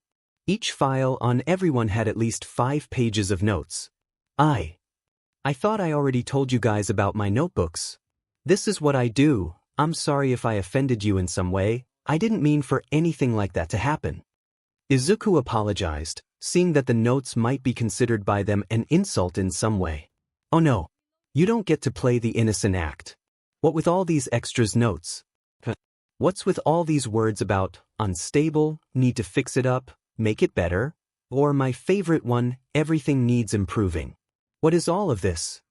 𝗬𝗲 brought up, picking up one of the papers and reading the highlighted notes. No, that's not what you actually think that is." Izuku tried to counter when the other 3 came down the stairs from the noise. "Oh really? Then what about this? What gives you the right to tell us to fix our lives when we have no clue about yours? What do you actually know about us? You don't know the full extent of anything they have been through. You don't understand what it was like for us." Shigaraki whispered threateningly, getting really close to Izuku. "Hey, what's with all the noise?" Iguchi asked before landing his eyes on the scene before him. A pissed-off team of 4 against a sad-looking Izuku and a mostly calm Kurogiri. Before anyone could react to Iguchi's question, a sound of skin hitting against skin echoed through the air. Everyone watched as Shigaraki's clenched fist aimed at Izuku's face once again. Kurogiri acted fast by holding Shigaraki down to the floor while the others went to restrict the other 3 from moving toward the hurt Izuku. "Calm down, 𝗬𝗲." Kurogiri reprimanded Shigaraki, trying to make him stay on the floor. "You saw the notes. Tell me I wasn't acting like you would have acted." Shigaraki raised his head from the ground, unapologetic. Kurogiri's yellow eyes narrowed. "You don't know the real reason. Now stop. Let me go, you lizard brain." 𝗬𝗲 complained loudly, trying to kick at him. "Hell no." Iguchi yelled out, holding 𝗬𝗲's arms tighter behind him. "Izuku, are you okay?" Magna asked, slowly trying to approach the shock still the green-haired person who helped her. Toga was held in her strong arms behind her, surprisingly calm about her position. From Magna's sudden question, the others focused their attention on the nearly forgotten therapist that just got hit in the face. Izuku didn't respond as he slowly raised his hand up to the pain on the right side of his face. He pulled back his hand to see a faint imprint of BLD from where Shigaraki's fingernails scratched him harshly from his loose fist. "Izuku?" Iguchi asked, holding 𝗬𝗲 back from trying to pry Kurogiri's arms off of his hold on Shigaraki. Izuku stayed silent, staring at the BLD on his hand for a long time. "Are you all right?" Seiko asked, holding twice away from the scene much to their anger and happiness. Izuku didn't look away from his hand, watching the small droplet of BLD start to slowly fall down the lines of his palm. He was still silent, barely moving from his spot. "Izuku, please say something," Kurogiri pleaded, restricting Shigaraki from getting up and hurting Izuku again. Izuku's green eyes seemed to glow in the dim lighting while staring at his hand before they landed on the fallen Shigaraki. Izuku approached quietly, his footsteps making the only noise in the room. He stared straight into his red eyes with boiling anger and irritation. Izuku started to smile with a sad twisted way from the sight of a tear falling down the left side of his face. "You really want to know about my life?" Izuku asked with a tone that they didn't recognize at all. Izuku has never been like this. "𝗬𝗧𝗏, my life started off just fine. I had a father, a mother, and best friend whose parents I would call my uncle and aunt. Everything was just great." Izuku started off. Izuku's smile dropped into a frown. "Until I got my quirk diagnosis. You see, everyone got their quirks, my best friend being the first in the class. Then, one by one, everyone got theirs. Which left me and my mother to go to the doctor to see what my quirk would be. Surprise. I don't get one. I'm part of that 20%, fellas. I'm quirkless. The doctor tells me straight away to give up on my little hero dream. My mother is trying to make sense of all of this. Son of a beach dad took a job overseas, so he wouldn't have to deal with his son. Sure, he sends that money as basically child support, but he has never once tried to contact me at all during the time I needed it. And my mother, she tried her best to cheer me up from the worst news that I got. So I asked my mother, playing the video that inspired me to be a hero that I might not ever become if I could become a hero. And she didn't say what I wanted her to say, that I wanted to hear. I just wanted to hear from the one person who supported me to actually say that I could be a hero. She said, "I'm sorry." Izuku chuckled bitterly at himself. Then when I went back to school, I get nicknamed Deku. Deku, which basically means that I'm useless, worthless since I don't have a quirk. Given to me by my best friend, but guess what? I still hung out with him. Can you believe it? Then, I tried to help him out when he simply fell down, but he took it as an insult and started to bully me. When he wasn't bullying me directly, he was attacking me when I stood up to him to protect someone else. I got beaten down each day by my so-called best friend. The teachers didn't do anything when they saw his behavior. They simply didn't want to harm their golden child's reputation. Who cares if he burns through my clothes, making me hide first-degree burns from my own mother at the age of 6? Izuku asked the stunned audience he had. Izuku's eyes started to tear up while his face showed off his rage. And don't get me started on complete strangers' reactions to me being quirkless. Oh boy. Those pages. They whisper to each other about my disability and say how they feel so sorry about how my mother having to raise me. My classmates talked and laughed behind my back about me being so stupid to actually believe that I could be a hero. People thought it was funny to give fake love letters to me just for me to show up and for them to laugh in my face. Sometimes I would even get beat up when I showed up. People only see my worth if I have a quirk. But guess what? Since I didn't have a quirk, I was thrown to the side. Do you want to know about those paintings? I painted them to get my feelings of self-hatred, depression, anxiety, and all my feelings of wanting to just go away. Izuku stated matter-of-factly, pointing up to where his paintings are displayed. My best friend turned bully threw my notebook out the window after hearing that I wanted to go to the same high school as him. He burned my shoulder while threatening me to not go anywhere near his school and that I better not even try to apply to get in. And then he told me, if you want to get a quirk, jump off the roof and pray for one in the next life. Do you know I actually considered it? Actually considered just jumping to end my life. FKC, Izuku took a deep breath, his cheeks were already wet with tears. He sighed, rubbing his eyes to get rid of the falling tears. God. Before Izuku could say anything more, he cut himself off. Sorry, I'm just wasting your time. He looked to the kitchen, gesturing towards the cabinets. You have enough food, fend for yourselves. I'm just going to try and not die up in my room. Izuku walked away quickly from the scene in the living room, leaving all 8 of them in shock from what they just heard. When Izuku was almost to his own room, Iguchi and Magna started heading fast behind him to console him. Seiko joined in their plan to comfort him after shooting his old boss and nasty glare. Kurogiri has his arms folded against his chest, glaring the other 4 down as they stood silent. Shigaraki had enough of his dirty look. Why are you standing up for him while he has been taking notes on us? Shigaraki asked, scratching his neck in agitation. For our bedrooms. Kurogiri started simply, with a tone of hidden venom behind his words. What? Twice asked, confused, tilting his head. He took specific notes for him to personally decorate our rooms so we would feel more comfortable while this hell has been going on. The whole need to fix comments with our files was reminding him which room he needed to fix up. What? Dabi asked more quietly than the yelling accusations from before. Yep. He made sure everyone felt more comfortable while we were basically forced away from society. He told me when I asked about my room. Kurogiri picked up his own file with the words, "Everything needs improving. My room needed to have more improvements than the rest of yours, but only small ones for each furniture piece. That's why." Unstable was for 𝗬𝗏 bed frame that had one of its legs shorter than the rest. And make it better was for Toga's painted wall. It apparently needed several coats to get the right color. Before they could make a comeback, Kurogiri confused. In fact, he made sure we had certain aspects that we liked or contributed to our quirks in some way that would make us familiarize with the room as more of a home and not a prison cell.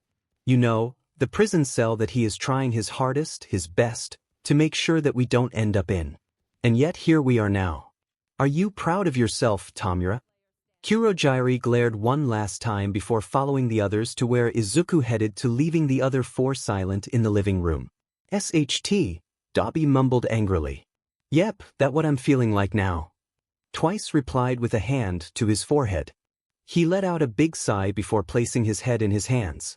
"I feel bad now. Like he must have painted our walls all by himself since no one would want to help out with the villains. Huh. And he did a great job with the BLD red walls in my room, especially with the dripping pink at the top." Toga added mostly to herself. "I really like it." Shigaraki stared in silence down at the floor.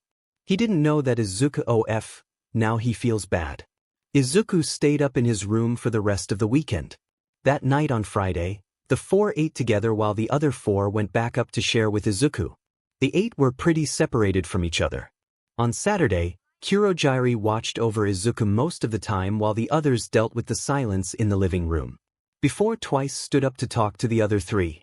𝗬𝗏 turned to look at Seiko and Magna. "Look, we all feel bad about what happened yesterday. So, are you going to apologize anytime soon?" 𝗬𝗏 looked back at the others. Dabi and Shigaraki didn't meet his eyes, but Toga glanced up. "I can say, not you." Magna rolled her eyes, pointing at Shigaraki. "It's mainly your fault for doing that, SHT. You all need to apologize and you all can.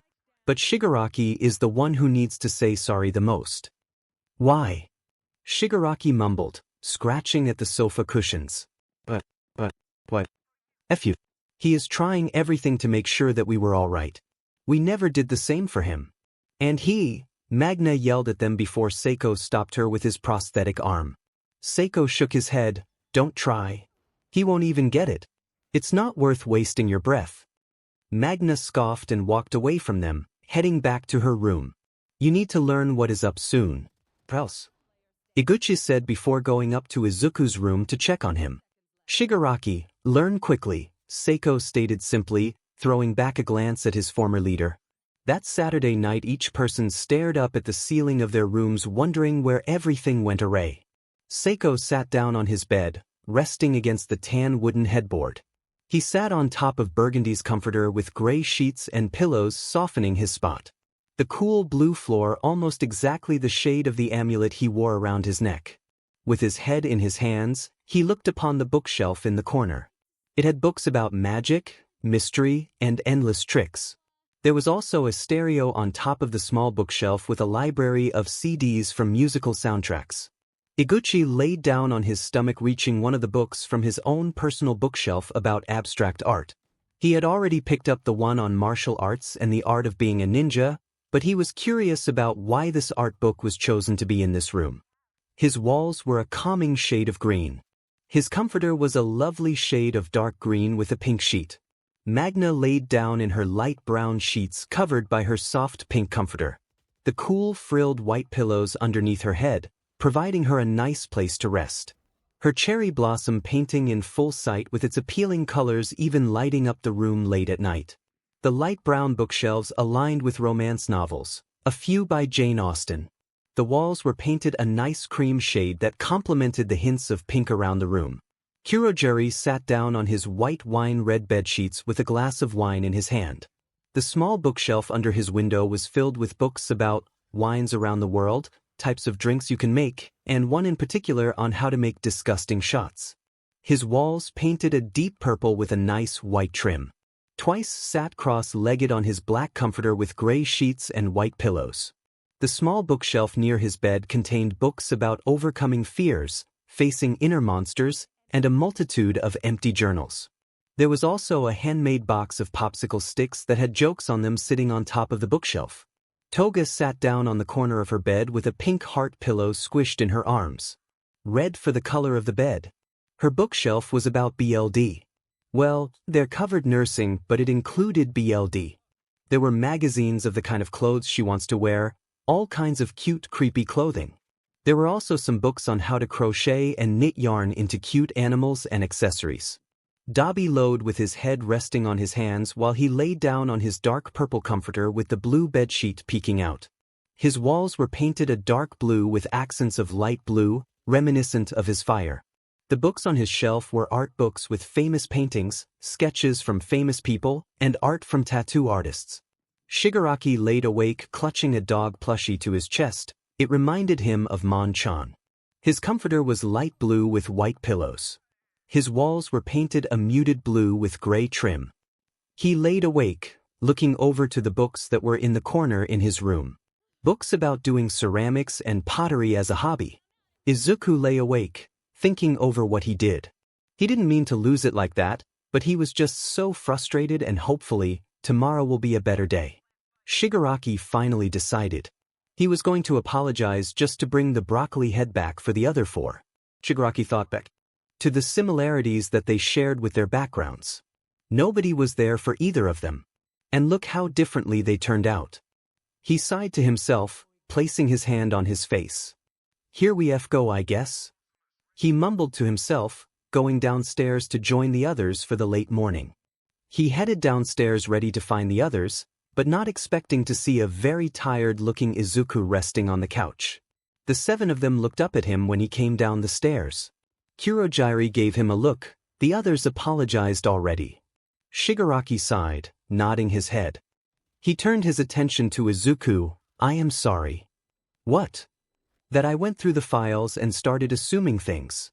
I was a bit on edge that you might be just like the other ones who didn't care. I can see where you are coming from.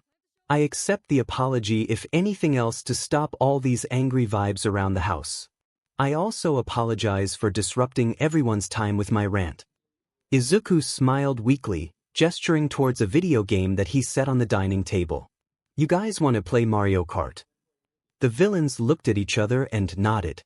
How the hell is he so good at this game? Shigaraki angrily mumbled to himself, staring at his fifth place on his split screen. Izuku had his tongue stuck outside his mouth, focusing on the game with his car in the first place. Years of practice inside my room, Izuku responded just as quietly to Shigaraki. Why? 𝗬𝗏 shouted at the screen. Huh. Did you slip on a banana that you threw the last lap? Toga wheezed between fits of laughter. Shut up.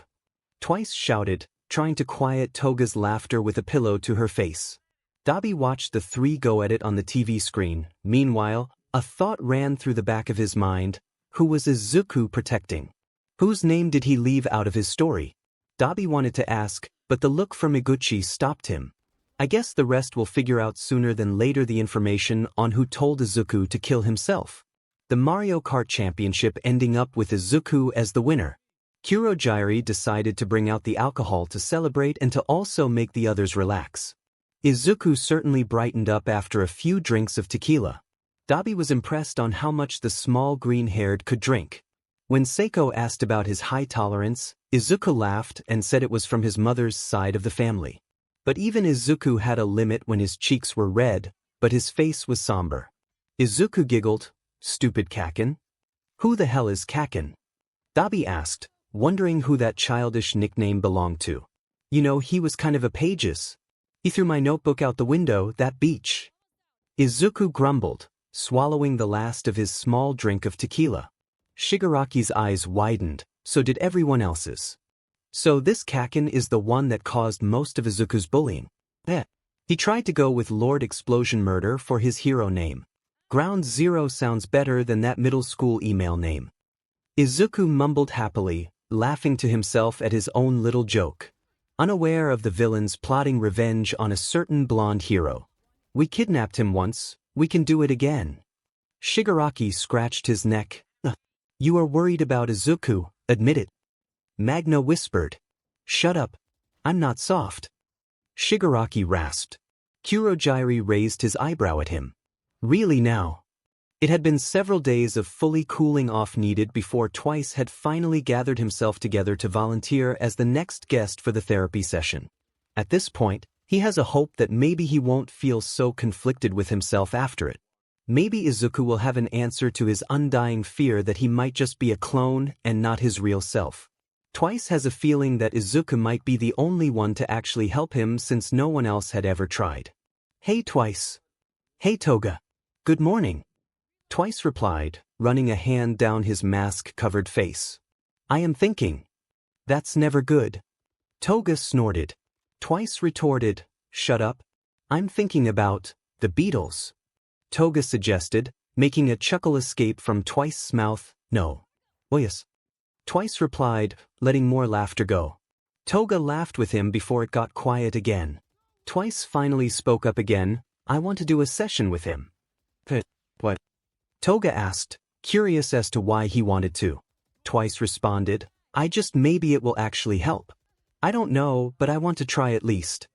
Toga nodded with a pout. "I get you. Hey, but don't get rid of all your crazy, or else I will be the only one. I won't let all my quirky craziness go away. Don't worry, it's part of who I am." 𝗬𝗏 responded before giving her head a noogie much to her annoyance. The next day was when 𝗬𝗏 decided he will speak out about his decision. So the next morning, 𝗬𝗏 headed downstairs to join in for the group breakfast of apple juice and waffles with maple syrup. So what are we going to do while 𝗬𝗏 has his little talk with Izuku? "I have an idea," Kurogiri suggested, taking out a thick book from behind his back and slammed it down on the table. Their faces paled from the title of Weird Alcoholic and Non-Alcoholic Shots from Around the World. "Oh boy. Okay, are you all comfortable?" "Yeah, mostly. Pillow." Izuku smiled gently. "Are you okay with being referred to as 𝗵𝗃𝗃-kun?" "Oh no, just Jean. Or 𝗬𝗏. Whatever floats your boat." "All right, Jean-kun.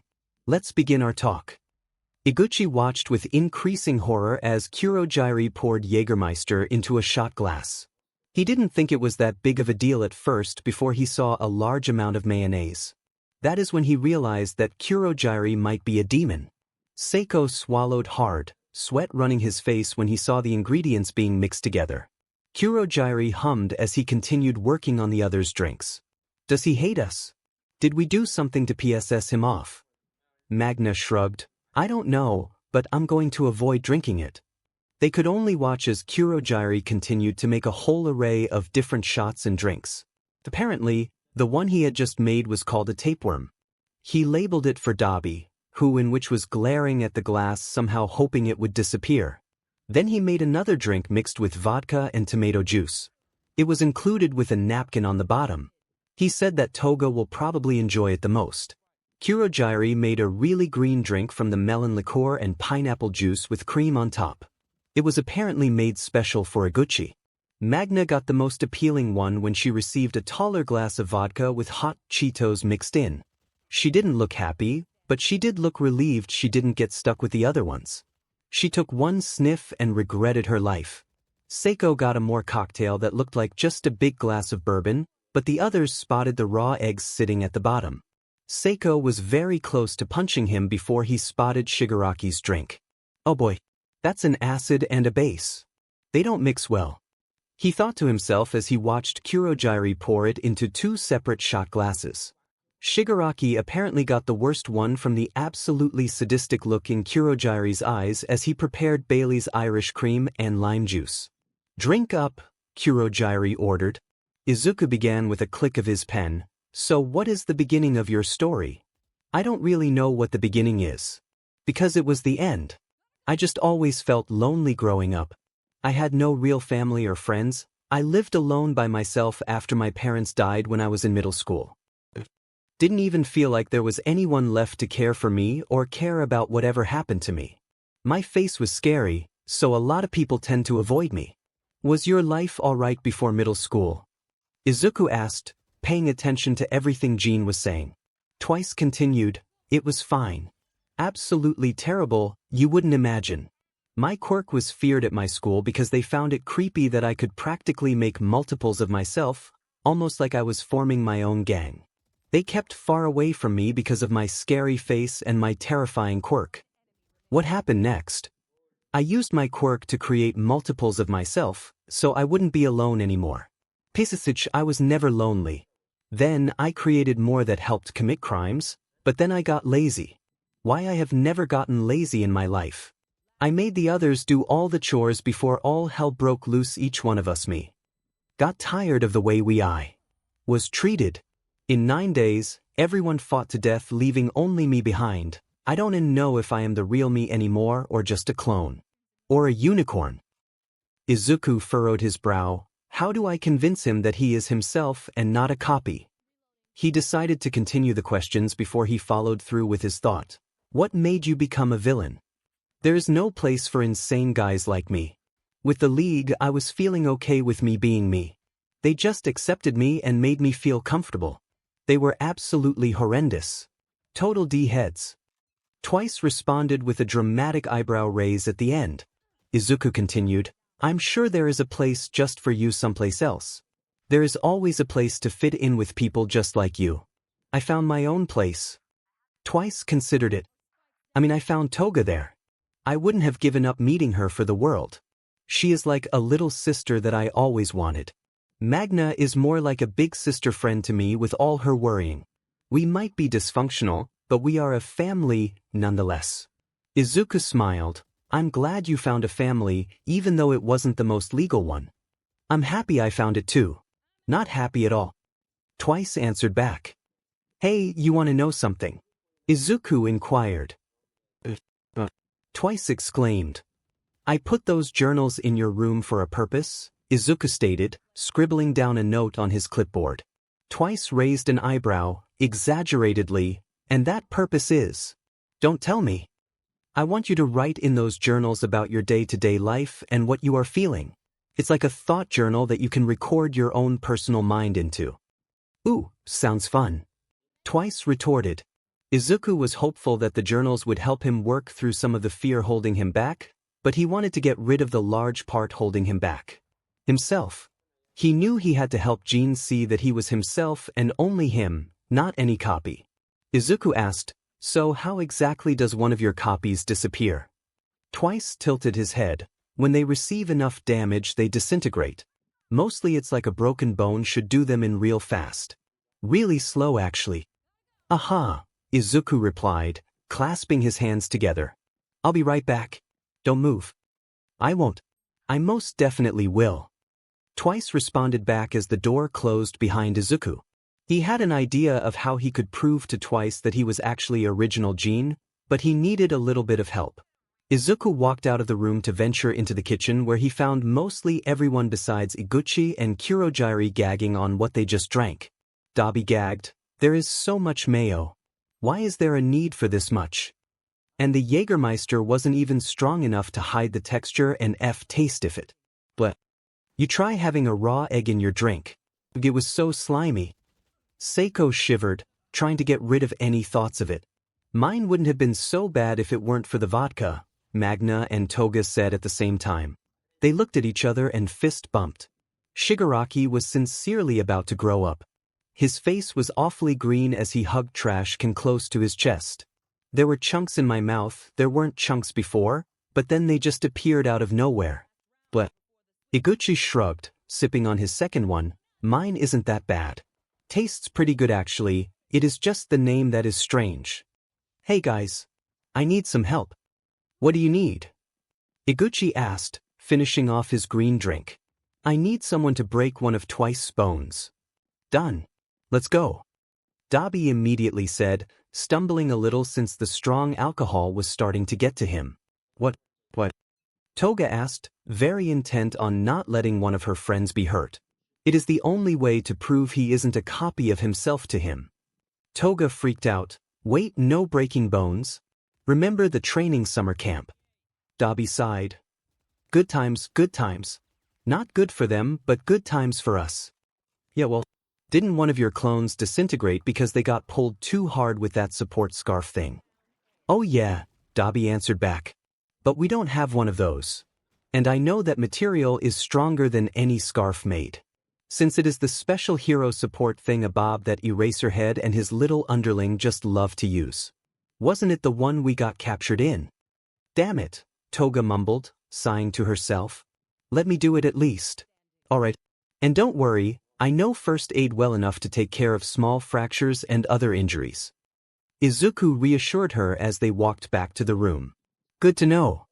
𝗬𝗏 said, warming up to the fact that Izuku wasn't as happy to do this as she was. The others watched them go before Kurogiri held up another shot glass. Care for another round. 𝗬𝗏 looked up to see 𝗬𝗏 and Izuku walk in through the door. He continued to grow more confused as 𝗬𝗏 came in behind him. Huh. He whispered to himself. Izuku took out a first aid kit from underneath his desk. He paused at a small box in one of his drawers before sighing. Izuku took out a key from the small empty box to bring with him back to the other two. Izuku looked towards her without any trace of distrust in his eyes. This key will only unlock the power of all the cuffs for a minute, giving back his quirk for a solid minute. Once I place this key into one of the holes, we have limited time. The key will no longer be usable after this. This is the only shot we have to prove to him. Are you still with me? 𝗬𝗏 looked at him and nodded. 𝗬𝗏 was more important to her than her freedom from this house. 𝗬𝗏 walked over to sit next to her friend on the couch, much to his shock. Is this turning into a joint session? No fair, I was here first. 𝗬𝗏 complained, not really noticing how 𝗬𝗏 grew a little more serious than how she usually is. Not exactly. Hold out your hand. Izuku said to 𝗬𝗏. 𝗬𝗏 gave over his hands, only to watch Izuku fiddle with a key into one of the cuff's holes. The three watched as a visible outline of sparks appeared at the top of cuffs at the neck and traveled to bottom ones at his ankles. 𝗬𝗏. Wait, what's going on? 𝗬𝗏, my little thingy didn't deserve this treatment. Who? 𝗬𝗏 yelled out when 𝗬𝗏 grabbed his ring finger and broke it harshly. See? You aren't disintegrating. Izuku added before opening up his kit. Wait. 𝗬𝗏 questioned as Izuku immediately stepped into the first aid action to assess the damage. By now, a double would have been nothing but dust. But you are still here, aren't you? That means you are the real Jean. 𝗬𝗏 remedied, hoping he didn't hate her for.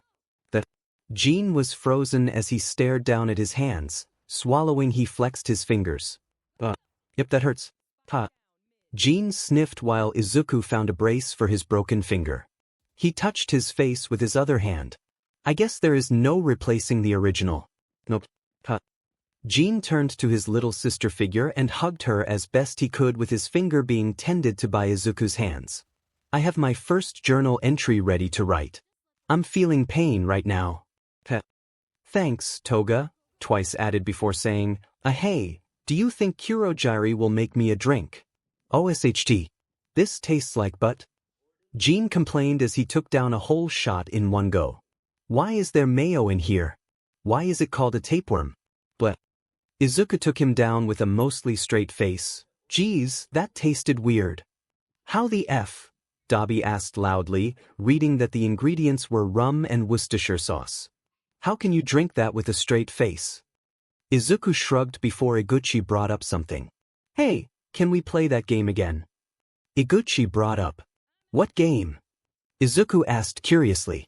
Seiko reminded, the one that we all played up in your room. During the whole incident thing, the one that we played a round of. Oh, that one. Oh wait, do you remember when Magna pulled a bucket of ducks and Susan that beach? God, that was hilarious. Izuku laughed. What are you guys talking about? Shigaraki asked in boredom. He was so bored he will play anything that Izuku has to offer. Izuku's smile grew wider with anticipation.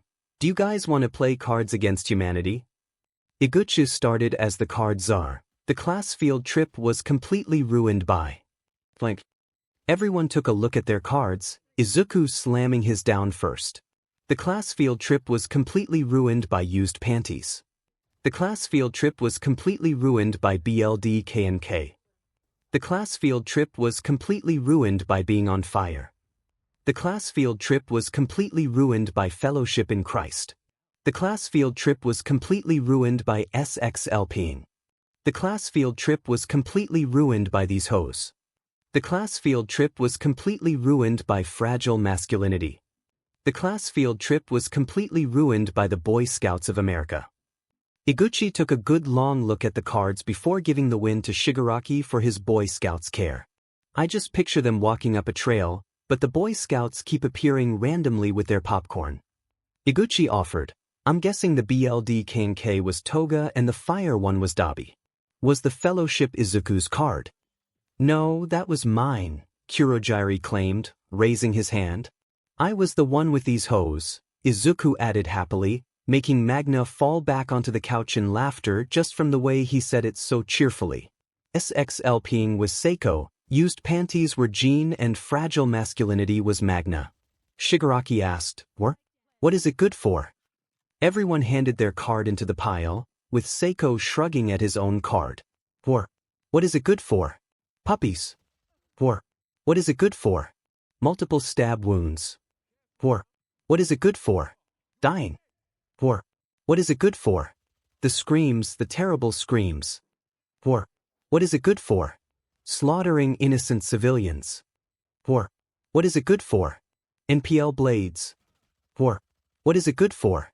Heart of a child. What is it good for? Alcoholism. Shigaraki decided, I'm going to have to give it to NPL blades. It is by far the funniest to imagine. Just trying to kill someone with them. Magna claimed her card. The stab wounds were definitely Toga hands down.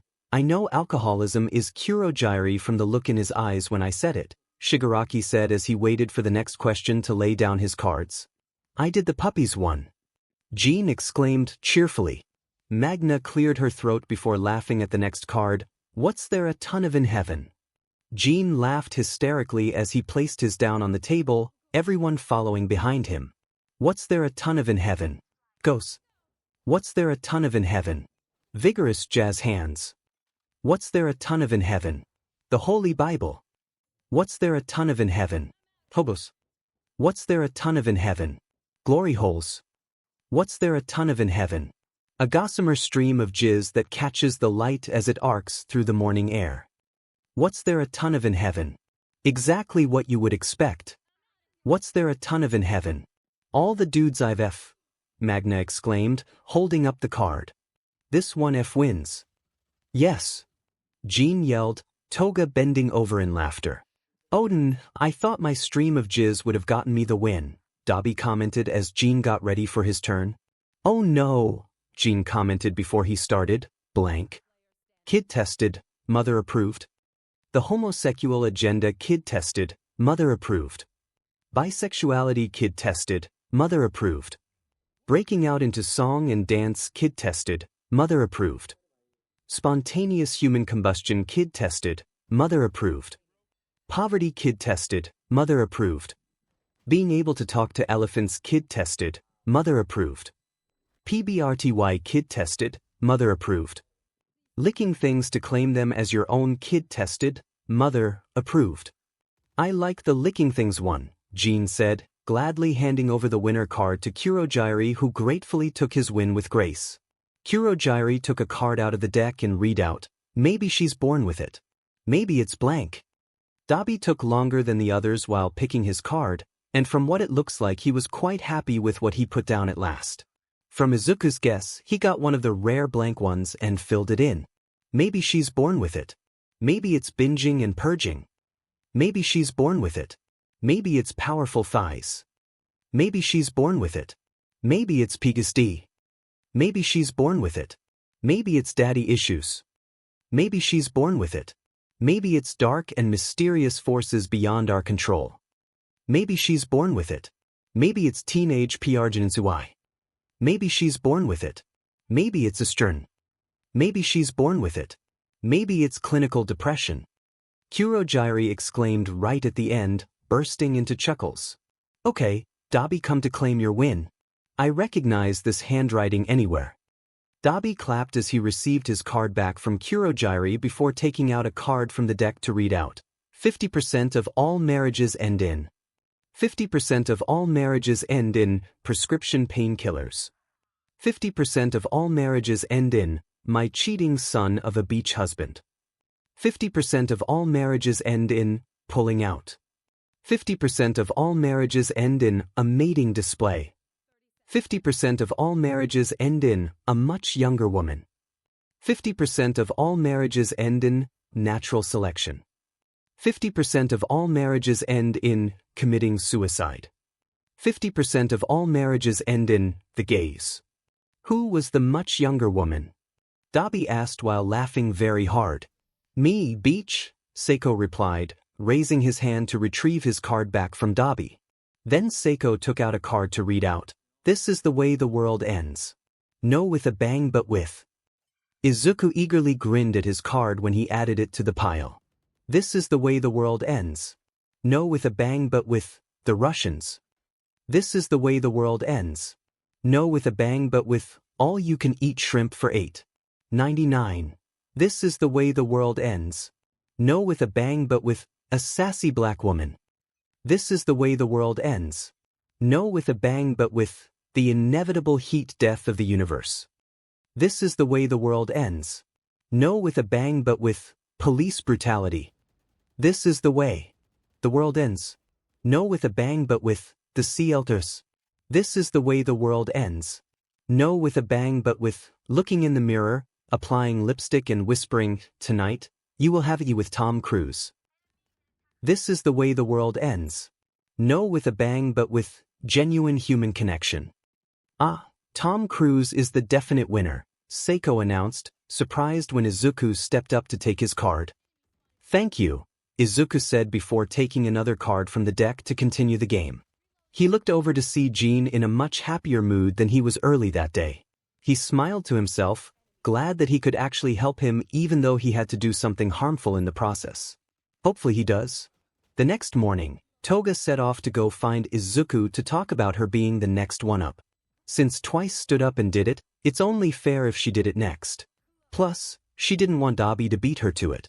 The alcohol from yesterday didn't give her much of a hangover, but she was a little more tired than usual. When she went downstairs it was a different story. Everyone is eating some freshly made macaroni and cheese for lunch, but she knew that look that her friends had on. Almost everyone's face was just spelled out hangover from the way they sunk their heads into their hands while sluggishly eating. Kurogiri and Izuku were the only ones who didn't seem affected by yesterday's alcohol in the least. Hey, good afternoon or morning whatever, she greeted when she came downstairs. Morning afternoon, Jin welcomed sluggishly from his spot with a bowl in his lap. How's your finger? Toga asked. Never better, it still kind of hurts though, Jin answered back before stuffing his mouth with noodles and cheese. Hey, Izuku, can I be the next one to talk to you about stuff? Toga asked, walking up to the green-haired man in question. Izuku nodded, sure, but eat first. You must be hungry. Fair point, she agreed before getting her own serving of the warm mac and cheese. After eating, she actually went back for a little more before she was fully done. After she put her dish into the sink, she followed Izuku to his office. Iguchi asked, so what do we do while she goes to talk to him? We can always do more shots. Kurogiri suggested, trying to keep the smug smirk from showing through his tone. The other 6 members called out to Kurogiri, making the mist pay man laugh. How about a simple game of Pictionary or something? Just something easy and something we won't get too loud over. I don't want to aggravate this headache. Magna offered. The other nodded while Sato just shook his head into his hands. He knew that their headaches will act up as soon as they start playing. There is no non-competitive game with this group at all. Himiko relaxed into the back cushions of the sofa, facing Izuku's own seat. She laid her arms beside herself as she got really cozy into the couch. Izuku smiled. So, Toga Himiko, what are you comfortable with me calling you by? Himiko is cuter, go with that? Toga suggested her first name. Izuku nodded, clicking his pen. Okay, Himiko, let's begin the talk. What are you doing? I have no idea what that is supposed to be, Kurogiri said, narrowing his eyes at the board to follow Shigaraki's drawing. Twice spoke loudly from his seat. A horse. A giraffe. A cat. Okay, I have no clue what you are trying to draw. Geez, I think is it a chimera? Spinner asked, uncertain as to whatever the abomination Shigaraki was drawing even was. Wait, is it supposed to be a teenage mutant turtle ninja? Sato asked, really questioning what the hell Shigaraki was trying to accomplish. The timer went off. Dog.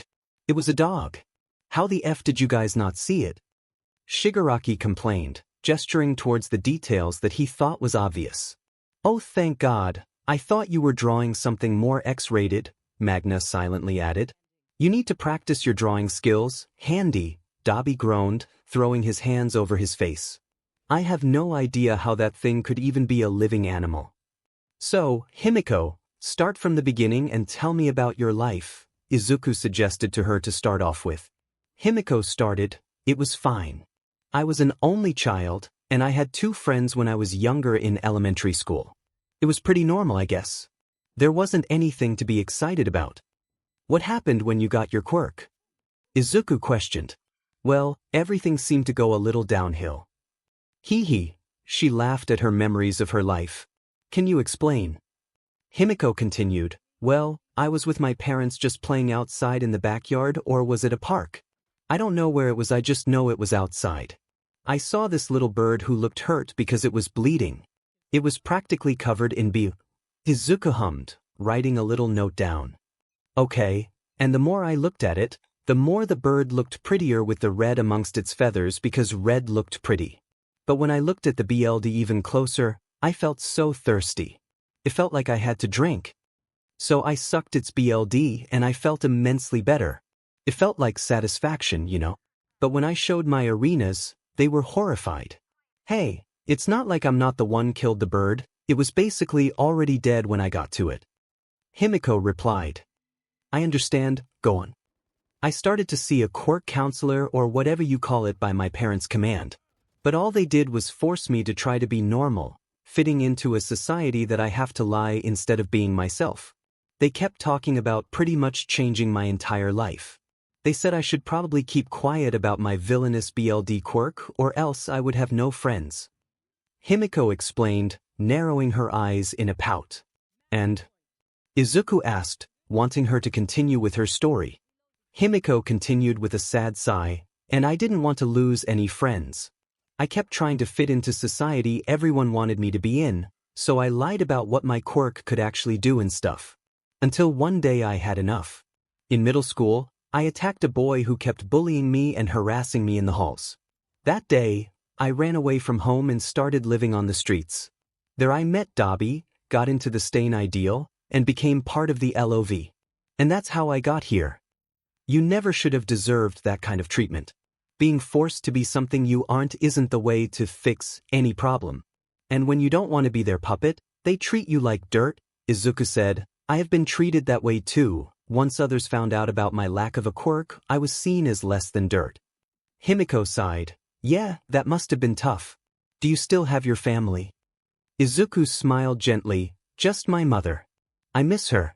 I haven't seen her much since I had started my apprenticeship with Nezu, but after this, I will go to spend more time with her. I'm glad you still have a supportive family. Even if I didn't go into crime or anything like that, I don't think I would be welcomed back into my family just because they are scared of what I might do. Jean has been the closest I have had to family in a long time. Jean is like an older brother to me and Magna is like my big sister. It kind of felt like I had a family made from all these people, and I don't want to let go of that.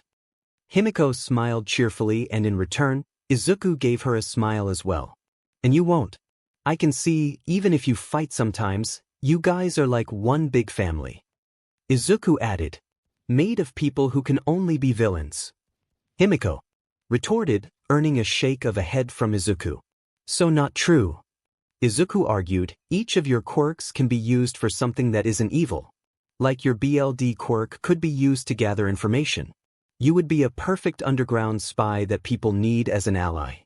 You could transform into others to gather intel about actual bad stuff going on and report it in to save many people. You don't even realize how awesome your quirk is. Himiko smiled. Oh really? Well, aren't you a charmer? Yes really. I mean every word I say. And may I just say, I don't think you need to change anything about yourself. I think your personality is quirky and fun. You can be very protective over the ones you love and you have a great sense of humor. There is no reason to hide any of that. Izuku explained, putting down his clipboard. Thanks for saying that. Means a lot. Himiko smiled genuinely at him. You know, you might just be the first friend I made outside of the league. And, just so you know this is a compliment, you look like you have nice tasting BLD. Izuku shrugs. I can give you some when you all get out of here officially. Like a sort of graduation present if you want. Oh hell yeah, she rejoiced, pumping her fists into the air. Izuku laughed warmly as she did a little mini happy dance in anticipation. After about another hour of talking, the pair walked out of the room to find the others arguing about another thing. How is that supposed to be me? Shigaraki pointed a single finger at the paper. Spinner pointed out the many details he added along the body of the figure he drew. It's covered with hands just like you. Those are supposed to be hands. Shigaraki questioned even louder, making mostly everyone including himself clutch their head in pain from a hangover headache. Hey, hands are really hard to draw. Spinner argued back. Izuku raised an eyebrow. Have they gotten any pain medicine to deal with the headache since the alcohol should be out of their system by now? They did not too long ago. I think it's just themselves that are causing more headaches than necessary.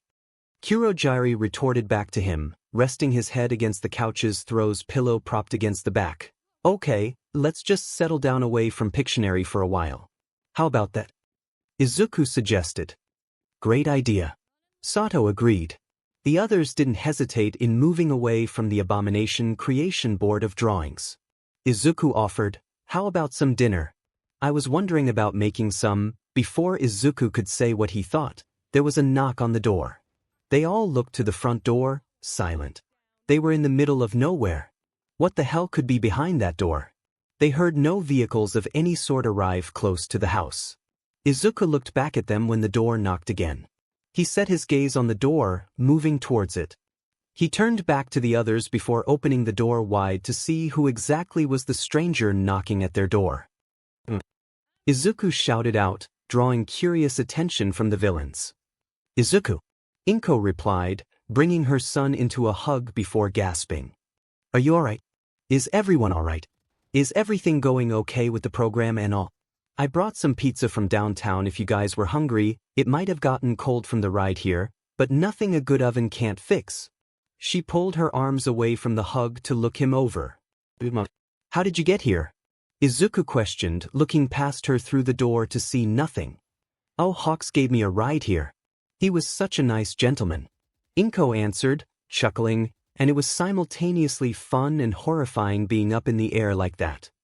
That red-winged, chicken-eating beach, Dabi commented, making sure to keep his voice at a whisper. Why are you here?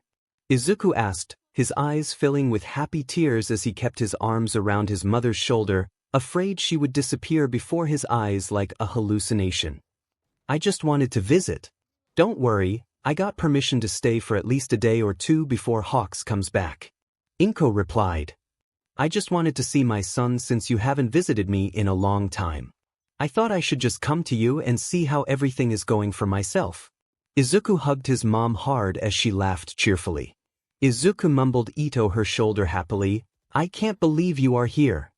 "I'm here," she whispered, stroking his hair with a smile. Ahem, Kurogiri coughed, drawing back the Midoriya's attention. "We are here as well. I don't believe we have met, Mississippi. Oh, I'm so very sorry. Where are my manners?" She apologized before placing down her bag and pizza boxes on the kitchen counter. "I'm Midoriya Inko. Izuku is my son. Thank you all for taking care of him." Inko responded, bowing slightly in respect. "What are your names?" "You may call me Kurogiri, Miss Midoriya." Kurogiri bowed. Inko smiled warmly. "Thank you, Kurogiri, but you call me Inko. I'm much too old for formalities nowadays." "You aren't old, Mom," Izuku said, coming over to them after closing the front door. "And I'm Himiko. Nice to meet ya." Himiko introduced, throwing out a hand for her to shake. Inko smiled and shook her hand firmly. "Nice to meet you as well, dear. Oh, I love your hair buns. They are so cute." Inko replied, making Himiko touch her hair buns while smiling gratefully. "Why, thank you," Himiko said to Inko, leaning over to look at Izuku. "I like her," she mouthed to Izuku. Izuku rolled his eyes fondly, coming up to stand near Kurogiri as the others introduced themselves to Inko. "I'm Seiko. A pleasure to meet you," Seiko said, giving her a respectful bow of his head. "The pleasure is all mine," Inko responded warmly. Iguchi sat up straight. "I'm Iguchi, Miss Inko." "It's very nice to meet you, Iguchi," Inko replied with a smile that reminded Iguchi of his own caring mother. "I'm Magna," Magna said before mumbling out, "My pronouns are she, her." "Hello, Magna. It's wonderful to meet you."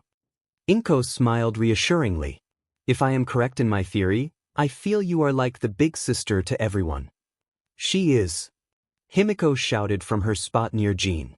Magna flushed red at her compliment. "I have no doubt that you have a very caring heart, young lady," Inko replied lovingly. Jean chuckled nervously. "I'm Jean. Nice to meet you." Inko nodded. "And you as well, Jean. You have quite lovely eyes." "Ah, thanks," Jean replied back. Ďabi said quietly, not really looking up at Inko's eyes. "It's certainly nice to meet you." Inko turned to Shigaraki, who had been silent up until now. "What is your name, dear?" "Shigaraki." Shigaraki introduced, hesitantly. Kurogiri wasn't the only one who noticed how quiet the leader had gotten since Inko arrived. "Well, I look forward to getting to know more about all of you while I'm here. Now that introductions are out of the way, let's eat some dinner." Everyone nodded at the suggestion, getting up from their spots to travel to the 4 pizza boxes. Each person got at least 3 slices of the greasy, delicious pizza to eat. Jean snagged an extra slice with Himiko. After everyone finished pizza, Inko looked around the kitchen. "Mom, what are you doing?" Izuku asked curiously. Inko brightened up. "Oh, right. Izuku, could you help me find a pan of some sort? I want to make some cookies for dessert." "Ooh, cookies. Gee, can you become my mom?" Jean celebrated, throwing his arms up in excitement to taste homemade cookies. Inko laughed before Ďabi asked, "Why are you making cookies?" "Well, because I want to do something for all of you. I guess, as a thank you of some sort since I just kind of barged into your lives for a day or two. It's the least I can do." Ďabi just sat there kind of stunned with some leftover pizza crust ends on his plate. Inko smiled warmly, familiar to him. "Do you like chocolate chip?" Ďabi looked up, slowly nodding. Inko took that as an answer as she started back up on her search for ingredients. Inko reminded Ďabi of his life before everything turned bad, his time with his mother before she ended up where she was. Ďabi stayed mostly silent while Inko prepared dessert with an Izuku and Kurogiri. "Do you have any stories to tell us about baby Izuku?" Jean asked curiously. Himiko gasped, ready to hear all about it. "Yes. Please tell me what you do. I would love to hear it."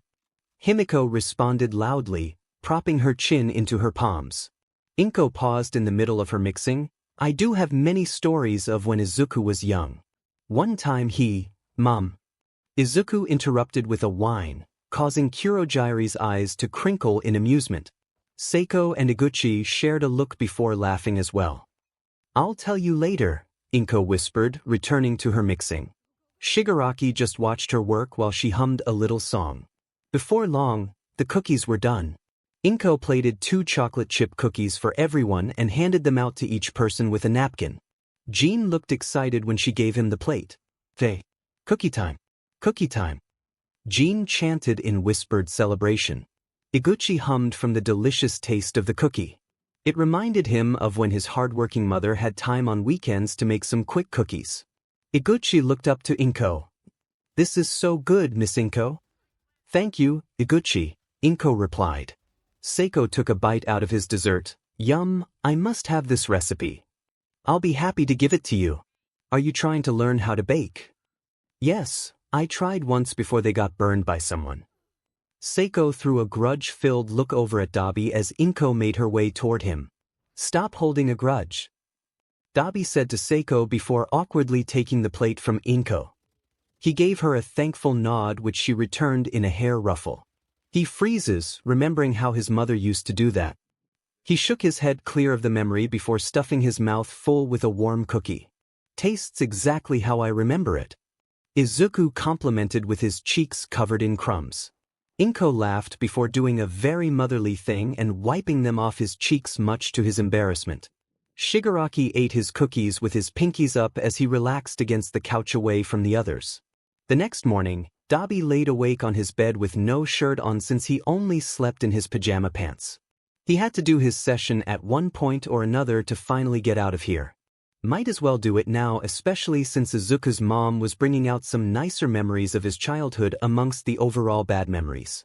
He took a deep breath, dragging his hands down his face. Might as well, right? He grunted and threw on a shirt to meet the others downstairs. 𝗬𝗶𝗍 went downstairs to see 𝗵𝗏 in an apron cooking up some pancakes near the stove. "Oh, hello. Good morning, 𝗬𝗶𝗍.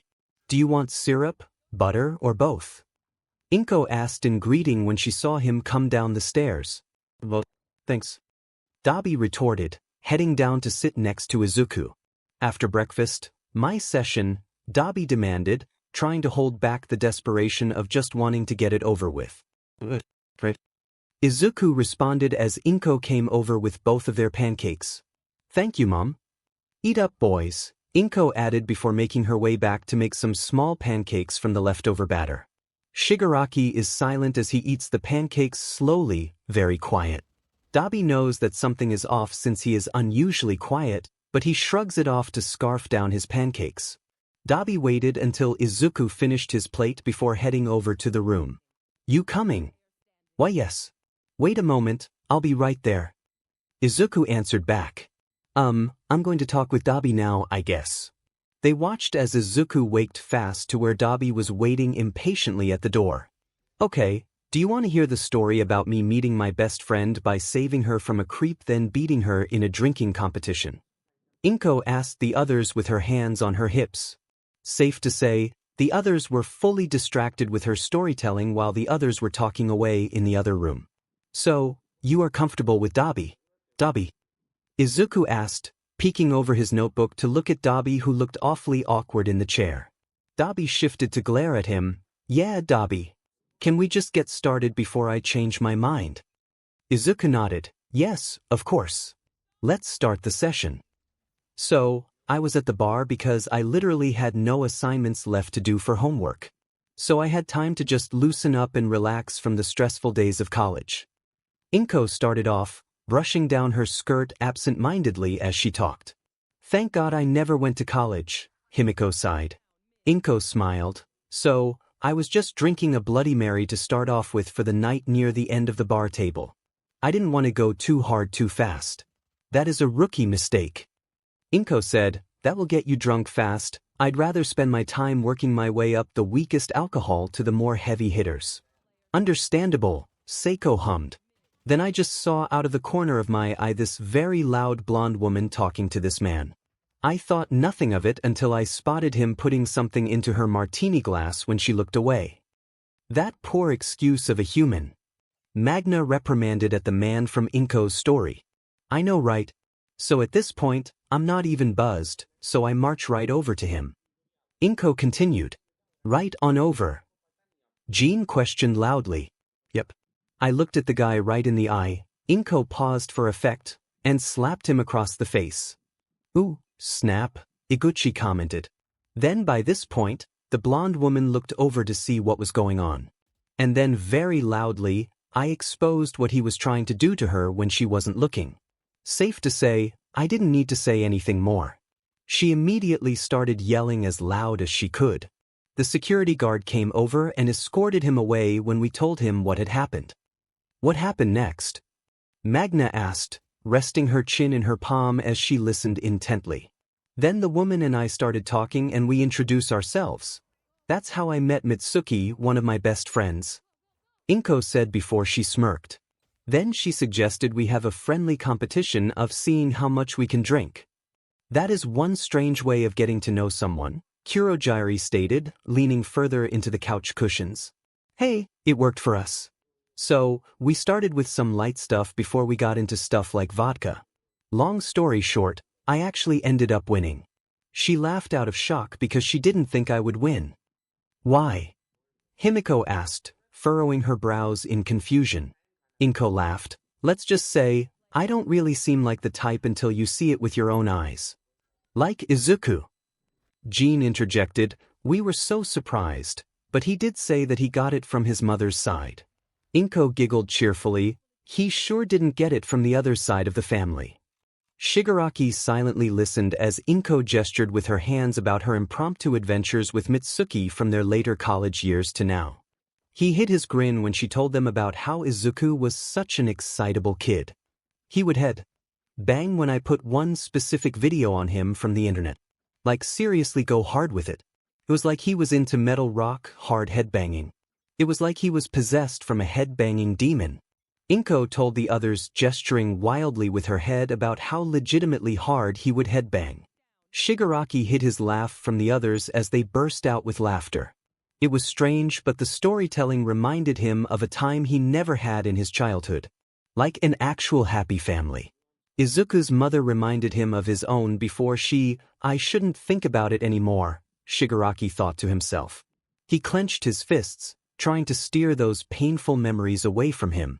So, when did everything start for you? Izuku asked. 𝗬𝗶𝗍 sighed before answering, have you heard of quirk marriages? SHT, Izuku thought as he frowned. Unfortunately, yes I have. That means, 𝗬𝗶𝗍 nodded, my dad made my mom, forced her to have child after child until he found a perfect quirk. He controlled fire and she controlled ice. I was the eldest of 4 children. When I got my quirk, my father started training me because I had the strongest form of his flames at ease of my hand. Blue flames are pretty much the hottest flames.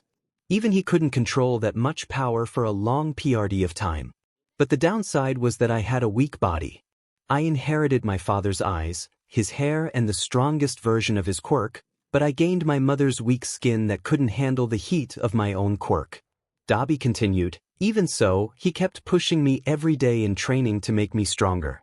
No matter how long it was or how hard I begged him to stop, he wouldn't let me quit. While he was training me, he was making my mom have more children to find his perfect masterpiece.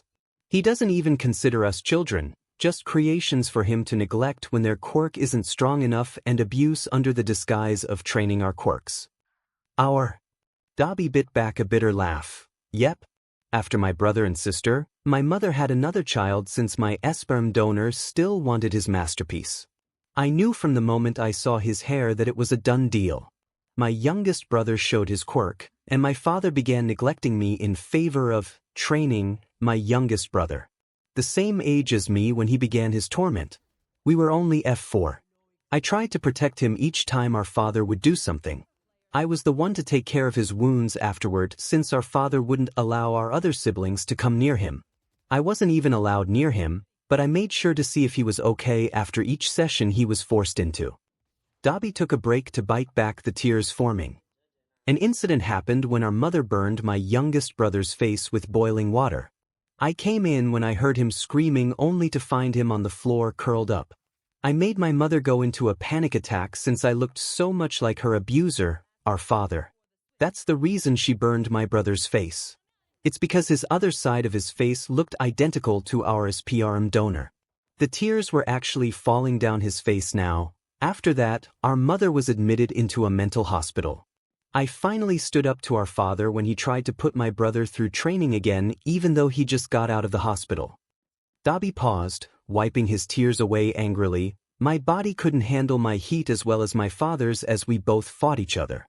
He kept calling me a failure since my quirk was so strong, but my body wasn't up to the standards to take the heat. I woke up in a hospital room. My siblings weren't there since my father kept them away from me. My skin was on fire from the burns. The burns healed into scars that actually made it easier to deal with my quirk. I eventually escaped after a few days of being there. And I found a new life on the streets. I became a vigilante, killing abusers like my father with my flames. Then Stain, then the League, and now I'm here. And what do you want to do now? After all of this, what would you like to do? Visit my mom, if she isn't scared of me. Check on my family from far away. Izuku groaned before getting straight to the point. What is the name? I can file a report against him. Huh? Your father? A man like that shouldn't be allowed to just roam around. 𝗕𝗵𝗍 laughed bitterly. It wouldn't help. Izuku took a deep breath. Tell me. Trust me, I can help. 𝗕𝗵𝗍 looked at Izuku. My name is Todoroki 𝗬𝗏, son of Todoroki Enji. My father is Endeavor. Izuku nodded without a flinch as he went to his desk to retrieve a few files from one of his drawers hidden behind a lock. The reports seemed brand new, and 𝗬𝗏 couldn't help but raise his eyebrow at the tag of Izuku's mother's name on each one. What are you doing? 𝗬𝗏 asked. Izuku came right back over to 𝗬𝗏 to show him the reports. See for yourself, 𝗬𝗏. 𝗬𝗏 looked up at him before grabbing the first report. He opened it up only for his eyes to widen as he saw a picture of his sister in the corner of the paper. What is this? 𝗬𝗏 questioned. Izuku smiled. Continue reading. 𝗬𝗏 looked down at the report, reading through a paragraph on his sister's point of view of when she was growing up. It included many examples of Endeavor's neglect of her and her younger brother Natsuo. She detailed how she would be isolated from her brothers, especially her oldest and youngest, because of their too harsh training schedule. 𝗬𝗏 picked up the next file to see it was a smiling picture of his younger brother Natsuo. It contained multiple incidents where he watched Shoto and his older brother 𝗬𝗏 get abused by their father. 𝗬𝗏's eyes started getting watery when he saw the picture of Shoto. He held back his tears from reading the highlights of what Shoto had to deal with when he wasn't there to protect him. 𝗬𝗏 sniffled when he saw his mother's calm, smiling face. He didn't even need to read hers that much to know it was from her point of view throughout the entire marriage. Finally, 𝗬𝗏 looks up to see a smiling Izuku with tears in his eyes. Shoto told me about it all, 𝗬𝗏. Trust me when I say don't worry. Why? 𝗬𝗏 questioned, wondering what was going on. Izuku cheerfully laughed. You know the real reason I was surprised to see my mother? Because you haven't seen her in a long time. 𝗬𝗏 suggested. Yes, but also another reason. My mother is a lawyer. Izuku replied. 𝗬𝗏's eyes widened, his hands shaking as they went to cover his mouth in shock. Izuku smiled bigger. While I dealt with you guys, she took Endeavor to court and defended your family. When everyone went to sleep, she told me the good news. 𝗬𝗏 started crying again as Izuku leaned forward to give him a warm hug. He isn't going to harm anyone anymore. He was found guilty. You and your family is safe now. Izuku whispered. 𝗬𝗏 returned the bear hug with strength as he laughed through the tears. They were safe. Izuku and 𝗬𝗏 walked out of the room to hear peals of laughter from the living room. 𝗬𝗏 watched as Izuku furrowed his brow in confusion before his face lit up with recognition. Mom, don't show them my baby pictures. Izuku pouted, running up to them. Too late.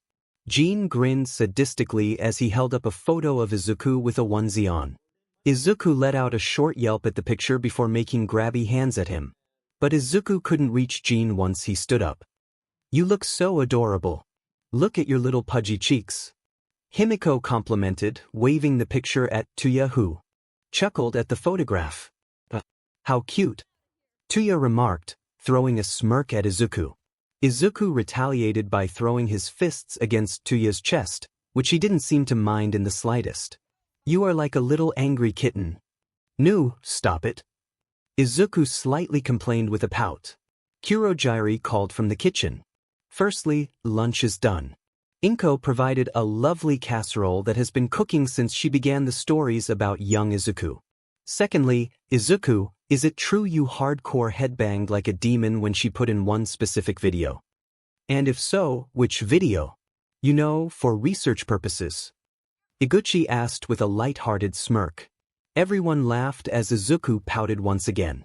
Unfortunately, 𝗏𝗏 couldn't stay any longer with them. It was fun while it lasted, but she had to go home since she had already stayed for 2 days with them.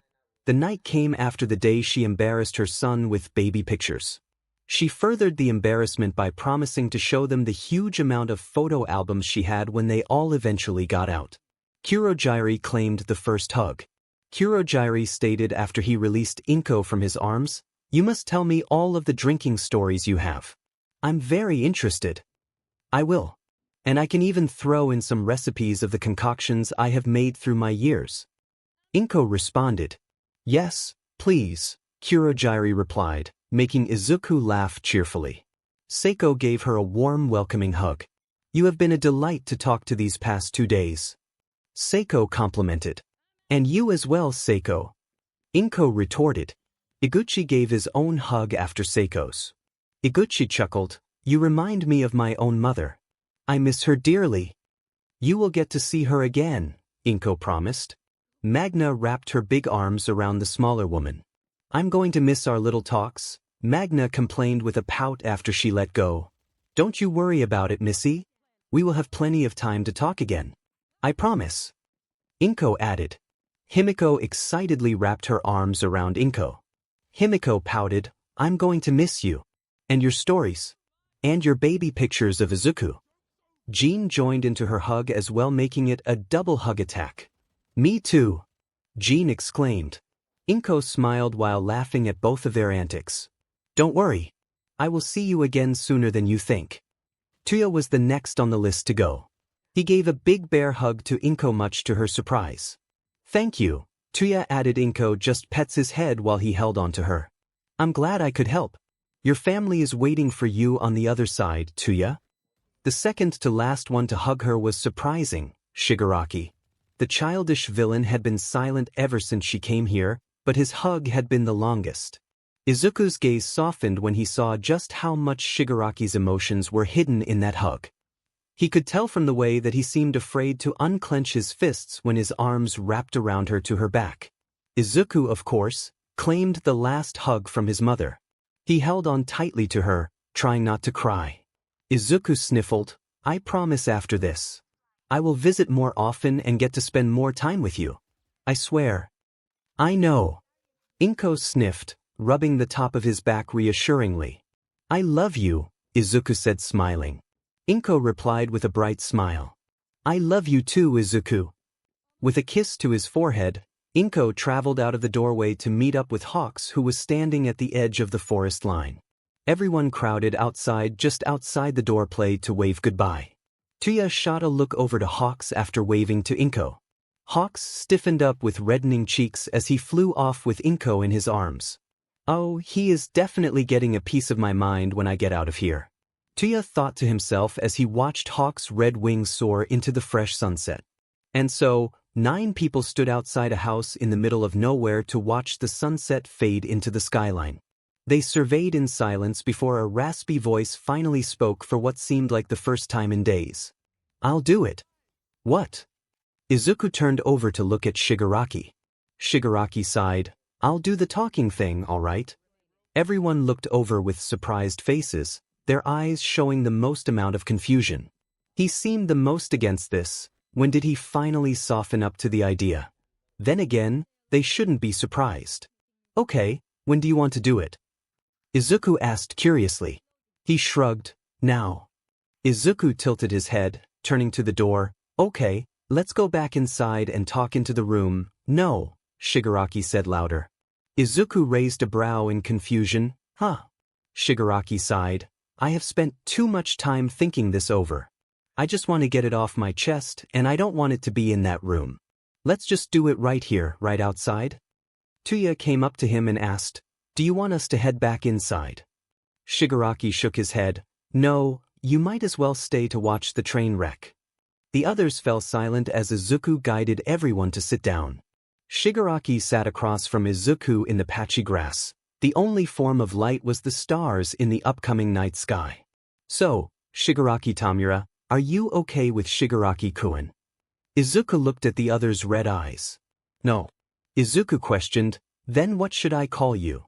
"Shimura Tenko. Use it, it's my real name." Tenko stated, glad to reclaim his old name. The 7 members of the old League of Villains watched their former leader in respectful silence. "Okay." Izuku looked around to the others before looking back at Shigaraki's calm red eyes. "Let's start." "HT, where do I begin?" Tenko asked himself, stopping himself from scratching. Everyone stayed silent as their leader fidgeted with his legs. Izuku waited patiently until Tenko finally looked ready to speak. He sighed before starting. "My grandmother was Nana Shimura, a pro hero. All for one, sensei, killed her because she had one for all. She had a son who was my dad. But since his father had already passed and she had died, he went into foster care. He grew up in foster care and only got out when he was old enough. He didn't get adopted at all. Eventually, he met Mother and settled down. But he always carried hate towards being a pro hero since he blamed her career for her death." Tenko sighed. He never liked bringing up his mother or the life he lived in the orphanage. "My older sister and I always dreamed of being a hero duo in the future, but my father never liked it. He was very controlling over the family. One day, I was playing with our dog, Mon-chan, when my sister said she found something. He took a deep, shaky breath. She had found a picture of our grandmother with a younger version of Dad in a photograph. Hannah was looking around his office when she found it. She promised me that we would become heroes together." Tenko continued on, his voice started to shake. "But that night, our father found out that the picture was played with or something. It was moved and he didn't like it. Hannah lied and said that I begged her to let me see it or something. She put all the blame on me, so she wouldn't get hurt. And he believed her, hitting me until he forced me outside in the cold night. My family watched the horror even as I cried out for them to help me." 𝗬𝗏 buried his face in his hands as Tenko kept going. "I was crying. I kept wondering where was my hero to save me. My whole family just watched me as I was abused by my father. They didn't ever step in to stop him. They never did." Tenko let out a bitter laugh. Magna saw one tear fall down his cheek silently. "That night was the last night he ever hit me because that was also the day my quirk manifested." Everybody winced as they knew what might happen. Izuku listened with a heavy heart as Tenko continues the story. "It happened when Mon-chan came to comfort me when I was crying. I was holding on to them tight as I wished that I could just make him disappear. To get rid of him. To finally make my life better. One moment, I was hugging my fluffy pet, and the next I was splattered with BLD and fur." Himiko took a sharp breath as he continued. "Then, my sister came outside to apologize for what she did. She screamed when she saw what had happened. I reached out for her, begging her to help me. She had disintegrated as soon as I touched her." Tenko sniffed. "My mom, she came out when she heard Hannah scream. And she looked at what I did, but she was still reached out for me. She still tried to embrace me and tell me that everything was going to be okay." Tenko rubbed his eyes, and then she disintegrated before my eyes as I reached out my hand. My grandparents tried to intervene, but they ended up the same as the rest. Then my father finally outside to see the chaos. I ran to him as the final family I had left, and he tried to hurt me. I tried to keep me away from him by defending himself with gardening tools. I just felt anger fuel my body. I launched myself towards him with the full intent to kill and touched his face with my hand. My quirk was so fueled with hate that I ended up destroying the whole house." Tenko paused, running a hand down his face. Tenko sighed. "I was walking the streets after their deaths. But people would pass by me, not offering their help at all. They just assumed a pro hero would take care of me. Then I met Sensei. I have gifted the hands of my family members to wear them. I was taught by Sensei. He taught me to 𝗓𝗏𝗧𝗔𝗓 that killing urge until I killed 2 random thugs. That night, Shigaraki was born. He took me in. He knew full well who I was. If he didn't kill my grandmother, I wouldn't be here, none of us would be here. My family would be here, but no. I only found out after the whole overhaul thing. Tenko looked down. It made me question who I was. Hell, my hair changed color because of the stress I experienced during the whole incident. Who do I trust now since my savior was actually the reason I ended up like this? What was I supposed to do? And now we are all here. And I still don't know. Tenko looked back up with some tears in his eyes. When everyone started to reform, I felt like I was being left behind. You guys are like family to me and I didn't want you guys to just leave me behind. I didn't want to be alone again. Not again. I just was afraid to connect, I guess. I was afraid that I had to relive my worst memories, and here I am telling all of you the truth. There was silence until Izuku piped up, "Are you feeling all right?" Tenko nodded, "Yeah, I think I do. I finally decided to just do it when your mother reminded me of my own. She was so caring, so maybe that's why I felt the need to just come out with it." Group hug. Magna cheered before launching herself at her former leader.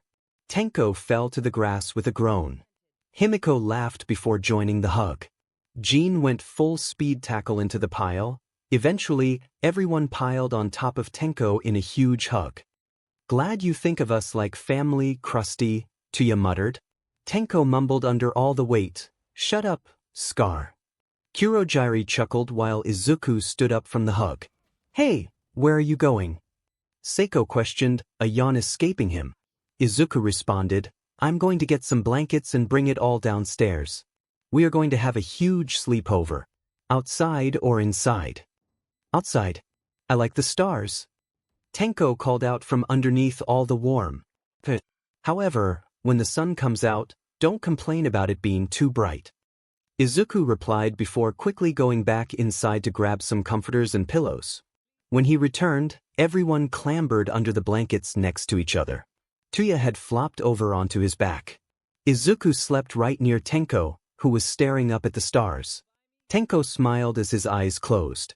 He was glad that he had a family again. The next morning, Kurogiri was the first to complain about the sun's bright light on his eyes. 𝗬𝗏 was the second one, turning over onto his pillow to try to block the light. Eventually, everyone woke up and headed back inside. Izuku greeted everyone, "Good morning." "Morning," Tenko mumbled, rubbing his eyes. Iguchi suddenly remembered something. "Wait, I have a question." "Yes." Izuku replied. Iguchi continued, "This program is supposed to end when everyone is reformed. Does that mean the program is over?" "Yes and no. The first stage is over. The next and final stage is the trial. What I had to do now is email the others to start the next stage." Izuku answered back. "How long will that take?" Magna asked, slumping over onto a couch. Izuku hummed, "If I email them now, we have a week left here before we are all sent back to the city to testify. But I can only do it if everyone is okay with it. Is everyone truly ready to start their new lives?" Everyone looked at each other before nodding. "Go ahead. I'm ready." Seiko responded. Iguchi nodded, "I'm cool with it." Magna smiled, "I'm ready to start a clean slate." Kurogiri laughed, "I'm ready to try some other wines." Jean shrugged, "Go on." Himiko grinned, "As long as I still get your BLD because you promised." 𝗬𝗏 nodded, "I think it's time to see my family." Tenko nodded his head towards the office. "Go ahead. I'll be in the kitchen." Izuku smiled before going to contact the heroes about the completion of the first stage. Therapy stage completed. "Hey, what should we do since we only have a week left here?" 𝗬𝗏 asked Izuku, who was currently getting his toenails painted by Himiko. "I don't know," Jean commented, writing in one of his notebooks. His mental health seems to be getting a little bit better each day since his consultation. He took Izuku's advice and began writing in his notebooks on his feelings amongst other things. "We can watch a movie. Ooh, like Atlantis. Yeah, I loved that movie when I was a kid." Izuku clasped his hands together with his already dry fingernails. Tenko asked, "Atlantis? That lost city that sunk or something?" "Yeah, the animated movie." Izuku paused when he saw no one's face light up recognition. "You guys haven't heard of it?" When he received a unanimous no, he immediately went to work. Okay, we are watching Atlantis and Treasure Planet tonight. We won't watch the Atlantis sequel though, it was kinda bad. Himiko giggles as Izuku practically waddled off with his wet toenails. Be careful with your toes. I know. Izuku called back. Jean smiled as he kept writing in his book. And so after dinner, Izuku made popcorn so everyone could enjoy the animated goodness. Safe to say, everyone enjoyed it. The next day, Izuku had gotten out several canvases for everyone to paint. Everyone looked at each other before shrugging and taking their choice of canvas. Magna was doing her best to replicate the cherry blossom painting that Izuku had made and gifted her. She hoped to make something as a gift to him. Himiko threw a bunch of pink and red splatters across the canvas before adding orange and yellow. I'm going for a sunset theme or something like that, she said before slamming her hand onto the canvas. Needs more red. Jean made two sides of the canvases, one black and one white, before making contrasting faces on each. So, it was similar to the two theater masks of comedy and tragedy with a theme of yin and yang. Seiko was keeping green, teal, and blue paint for the drawings of his marbles. He drew circles of bright teal and blue paint enveloped in a dark green background. Kurogiri painted his whole canvas black before splattering some white across the whole thing. When Izuku saw him adding some smudges of color, Kurogiri explained he was doing a space theme. Iguchi was slowly painting slow strokes of green across a city landscape he made with black paint. It seemed like he was painting himself, looking after the city at night. Tuya and Tenko had completely ditched their paintings in favor of splattering paint across one another's faces. Izuku didn't know how it began. All he saw was Tuya commenting on Tenko's painting before Tenko accidentally brushed Tuya's face with purple paint. Izuku rolled his eyes fondly as he continued to paint his own canvas after complimenting Iguchi's work. Izuku draws up a happy painting with all of them together in one room. It still needed a lot more work since Izuku had only painted their faces so far. The following day, Izuku prepared a new activity for all of them. But when Seiko saw those yarn ball and needles, he was very nervous. Himiko was excited to just have large wooden needles in her hand. Tuya just kept making horrendous ball of yarn. Like no matter what he tried, he kept missing that one loop and ruining the whole thing. Seiko was still trying to figure out how the sticks were supposed to make it easier. How is this supposed to be relaxing? Tenko is now just braiding the yarn together with his fingers. He completely gave up on making a scarf. Now he is just making little yarn braids that look like one of those hair clip things that little girls would buy at one of those accessory stores. Iguchi was just playing the yarn hand trick with Kurogiri. Kurogiri kept winning before Iguchi could trap his hand. Jean somehow wrapped himself up in yarn during this time, chasing Izuku to laugh before trying to undo the knots. Jean just quietly laughed at himself when Izuku finally freed him from his prison of strings. Magna was very successful in making a very long scarf that was thin. It was very orange. Himiko was having a blast making her own scarf out of pink and red yarn. She even put in extra time to get a little fringe at the ends. Oh sweet. I want to make a freaking teddy bear now, Himiko remarked, letting her fingers do the work for her. Izuku smiled as he saw the genuine love that Himiko had in her eyes as she got into a crocheting mode. The next activity they had was working with clay. Izuku demonstrated how they had to keep their hands wet as well as the clay for the best results. Iguchi was desperately trying to smooth the clay, but his sharp fingertips really got in the way. He kept cursing when he ended up having an uneven top as well. Seiko was just making a tiny little magician's hat since he didn't trust himself with something bigger. Right now, it looks like he is making a tiny flower to out on it. Kurogiri had a bit of trouble since his hands just kept a loose grip on the clay, not really molding the way he wanted. Right now, it looked like a miniature bottle of wine that was the perfect keychain size. Himiko and Magna tried to make each other's faces in clay before laughing at their poor attempts. Those lips sure do like mine, Magna laughed, pointing at the huge lips that Himiko had placed down. Wow, my eyes look so detailed. Himiko snickered as he pointed to the cartoonish eyes that portrayed a dot in two circles. Jean was trying his best, that's all that mattered. 𝗔𝗂𝘁 didn't even know what he was making. He wanted to make a simple cup, but now it looks like a deer. Yeah, he didn't know how it happened exactly. 𝗬𝗧 was trying not to let his clay masterpiece fall apart on him, again. Seriously, it was like every time he tried to make it higher, the stupid thing ended up having a hole somewhere. 𝗕𝗏, however, was having the most fun since he really liked the texture of the wet clay. He sat there, trying to make a vase out of the clay. Izuku could tell him was focused because if the tongue pointing out between his chapped lips. Oh, that reminded him. Maybe he should get some lotion and chapstick for him. By the time dinner rolled around, 𝗕𝗏 had detailed his vase with some sketches he made with a toothpick. He looked to be very proud of his work, and the others couldn't wait for all their masterpieces to be completely dry the next day. Ah, calm me on. 𝗕𝗏 whined into the couch pillow when Izuku beat him for the third time in a row in Super Smash Bros. 𝗬𝗧 and Himiko laughed at his childish antics. Seiko and Kurogiri were planning a fancy dinner with wine in the kitchen. 𝗔𝗂𝘁 was watching the video game fighting while 𝗂𝐭𝐻𝗫 and Magna were talking about what they could see themselves doing after all of this. Izuku laughed as 𝗕𝗏 dramatically fainted onto him to try to distract him from the game. 𝗬𝗧 scoffed before choosing Dark Link again. Himiko picked Kirby for the next round, pulling 𝗕𝗏 up to make him choose his next character. Izuku didn't really know why, but now they were having a cooking competition in the kitchen. 𝗔𝗂𝘁 appeared out of nowhere with Seiko's hat on his head. Hello, everyone, and welcome to Kitchen Competition. In this corner, we have Himiko, Magna, and 𝗕𝗏𝗿. In the other corner, we have Seiko, Izuku, and 𝗂𝐭𝐻𝗫. Our judges tonight are Kurogiri, 𝗕𝗏, and yours truly. And tonight, each team shall be working with pepper, cheese, and shredded chicken. Teams, you must make a complete dish for the two judges to taste with the following ingredients. You may use other ingredients in the kitchen, but you must complete the whole dish in 30 minutes. And your time starts now. 𝗬𝗧's team decided to make some chicken Alfredo while Seiko's team chose to make a sort of pizza dish.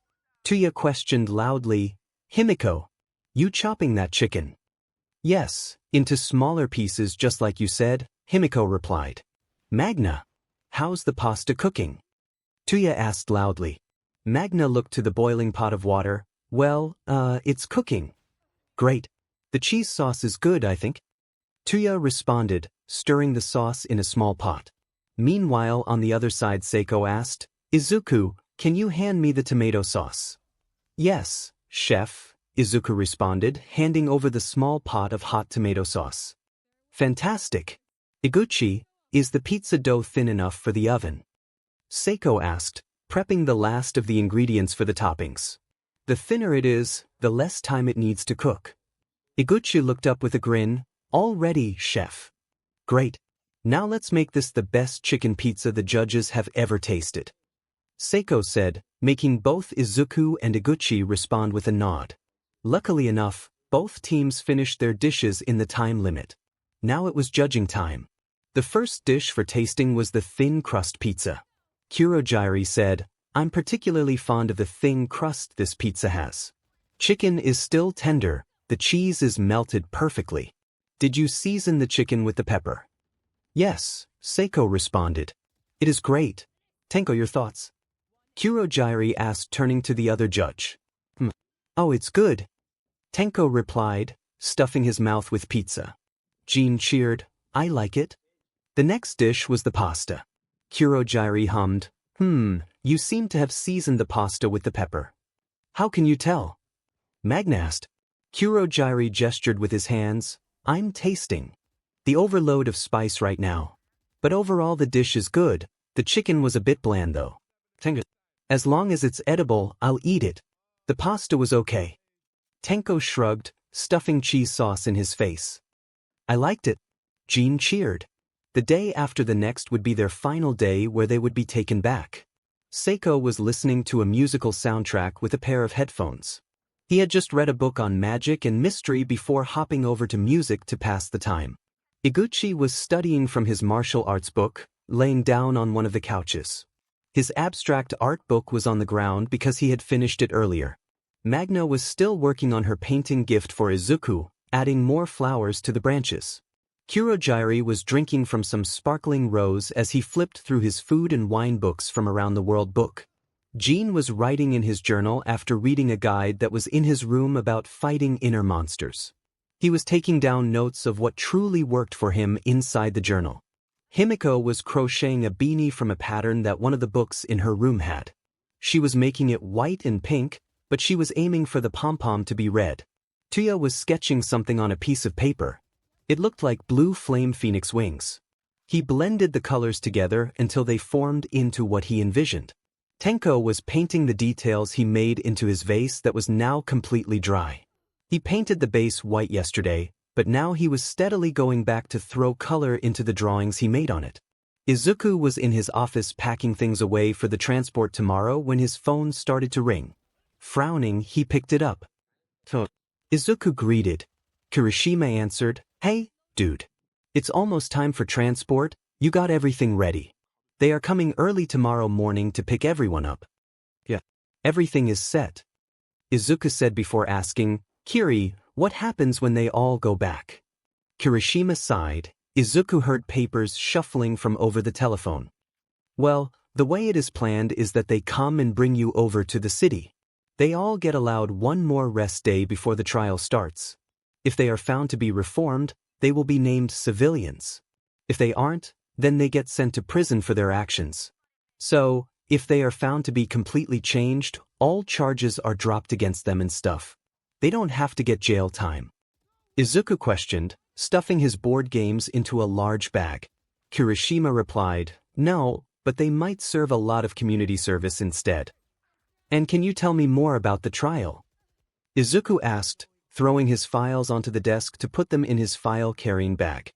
Kirishima sighed, "I can't tell you all the details, but they are to testify with you on how they are ready for civilian life. No more crime at all. Like what they plan to do once they are free and junk. But I highly believe that the judge will ask about their personal lives." "Sounds good. Everyone is ready, and I'm packing up everything now," Izuku replied. Kirishima said, "Cool. Well, I'll see you soon, dude." "See you. Tell 𝗂𝐿 and I said hi." Izuku added, "I will. Bye."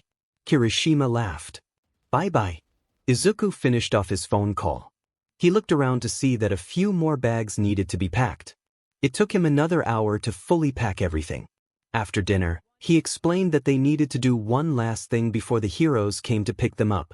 Hawks followed in the sky after a small bus as they traveled through the forest to transport all of them back to the city. On the bus, Nezu, Aizawa, Midnight, Cellophane, and 𝗬𝗏𝗍𝗬 sat down, waiting patiently for the bus to stop. After many mailed, Hawks finally landed down to the ground and joined Nezu and Aizawa as they walked up to the door.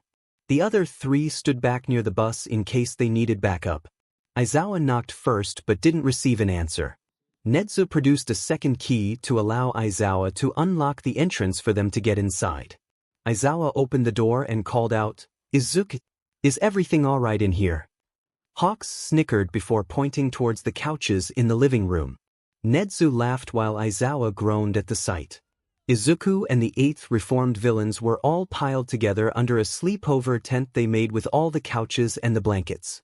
They could see Izuku's fluffy curls right near the pale blue hair of the former leader of the League of Villains. Aizawa groaned, taking money out of his pocket at the sight. "You lost the bet," Nezu said cheerfully. "Yeah, I know," Aizawa replied, handing over 2,000 yen to the principal. Hawks went over, "I'll wake them up." When Hawks walked over, his wrist was grabbed by a certain scarred man. Hawks looked down to see 𝗬𝗧 half awake from the long sleepover nap. "When I get out of here, we are going to have a talk," 𝗬𝗧 said with a chilling smile. Hawks awkwardly laughed before calming waking the others, letting 𝗬𝗧 hold his wrist the entire time because he honestly forgot it was there since it felt so comfortable. "Well, this is awkward," 𝐒𝐭𝐻𝐁 stated from his spot in between Seiko and Cellophane. "You are telling me," Shigaraki mumbled in return, looking away as Aizawa looked back at him. "Ditto," Himiko whispered, trying to look away from Uraraka's curious gaze. "At least this will be over soon, right?" Jean asked cheerfully before answering his own question softly. "We might be Izuku stayed silent by his seat near Kurogiri as the White House disappeared from view. After they had awoken, the heroes helped him pack everyone's belongings into the bus before getting everyone inside. Their bus trip ended when Izuku and the other reformed villains would be placed inside a secured hotel suite while waiting for the trial. The trial was to take place the following day. Aizawa had assured Izuku that if he needed to extend the date further another day that they could, but they would like the trial to commence as soon as possible. Izuku kindly thanked him and said that if he needed an extension he would tell him straight away. Magna was sitting next to Midnight as she calmly watched outside the window as the trees passed. The green leaves she wished were instead pink petals like the one in Izuku's painting. She had hoped that she and her found family would be able to find themselves in normal civilian life. Jin allowed Himiko to lean on his shoulder for support as the ride continued. Iguchi thought about his mom, wondering if she would be at the trial to watch him accept his new civilian life. Seiko started briefly at the bright sun out the window, remembering the first day when he volunteered to be the first one that Izuku talked to. Tia thought about the red-winged lunatic that was flying above the bus. But his mind was mostly focused on his family and how they were safe from Endeavor finally. Kurogiri watched the white clouds in the sky through the window, watching them form different shapes as the bus kept moving forward. Tenko just thought about their incoming future. He kept thinking about the trial and what would happen afterward. Worried, he wondered if they were truly ready for the trial. Are they truly ready to reform into civilians? So, how is everyone feeling? Izuku asked, breaking the silence of the room. The reforming villains were transported directly into a large hotel suite not that far away from the courthouse. They were still shackled in strong quirk suppressants. On their floor were other rooms, containing many pro-heroes that would be watching the court tomorrow. They were also there to make sure the villains didn't try to escape before the trial could take place. My mood could be a bit better. Kurogiri piped up. I'm a bit worried about how this could go. I mean, they might just throw us in jail no matter what we say. Iguchi mumbled with his head laying on his hand. Izuku shook his head. I won't allow that to happen. Trust me when I say I will do anything in my power to stop any biased decisions. They have no right to assume that you would just waste this chance. Every one of you deserve this second chance. What is going to happen in court? Seiko asked. Izuku started. Basically, they will ask you questions about your past, your present, and what you expect to be your future. They will probably ask what you plan to do once you are freed, like what do you plan to be? Be prepared of the lawyer to ask about your personal lives because a friend of mine warned me about that. Tenko looked a bit uneasy. Kurogiri patted his shoulder in reassurance. Izuku continued, if they don't accept you, you will get sent to prison for your past actions of crimes you committed. If no and you are found to be reformed, they will name you civilians.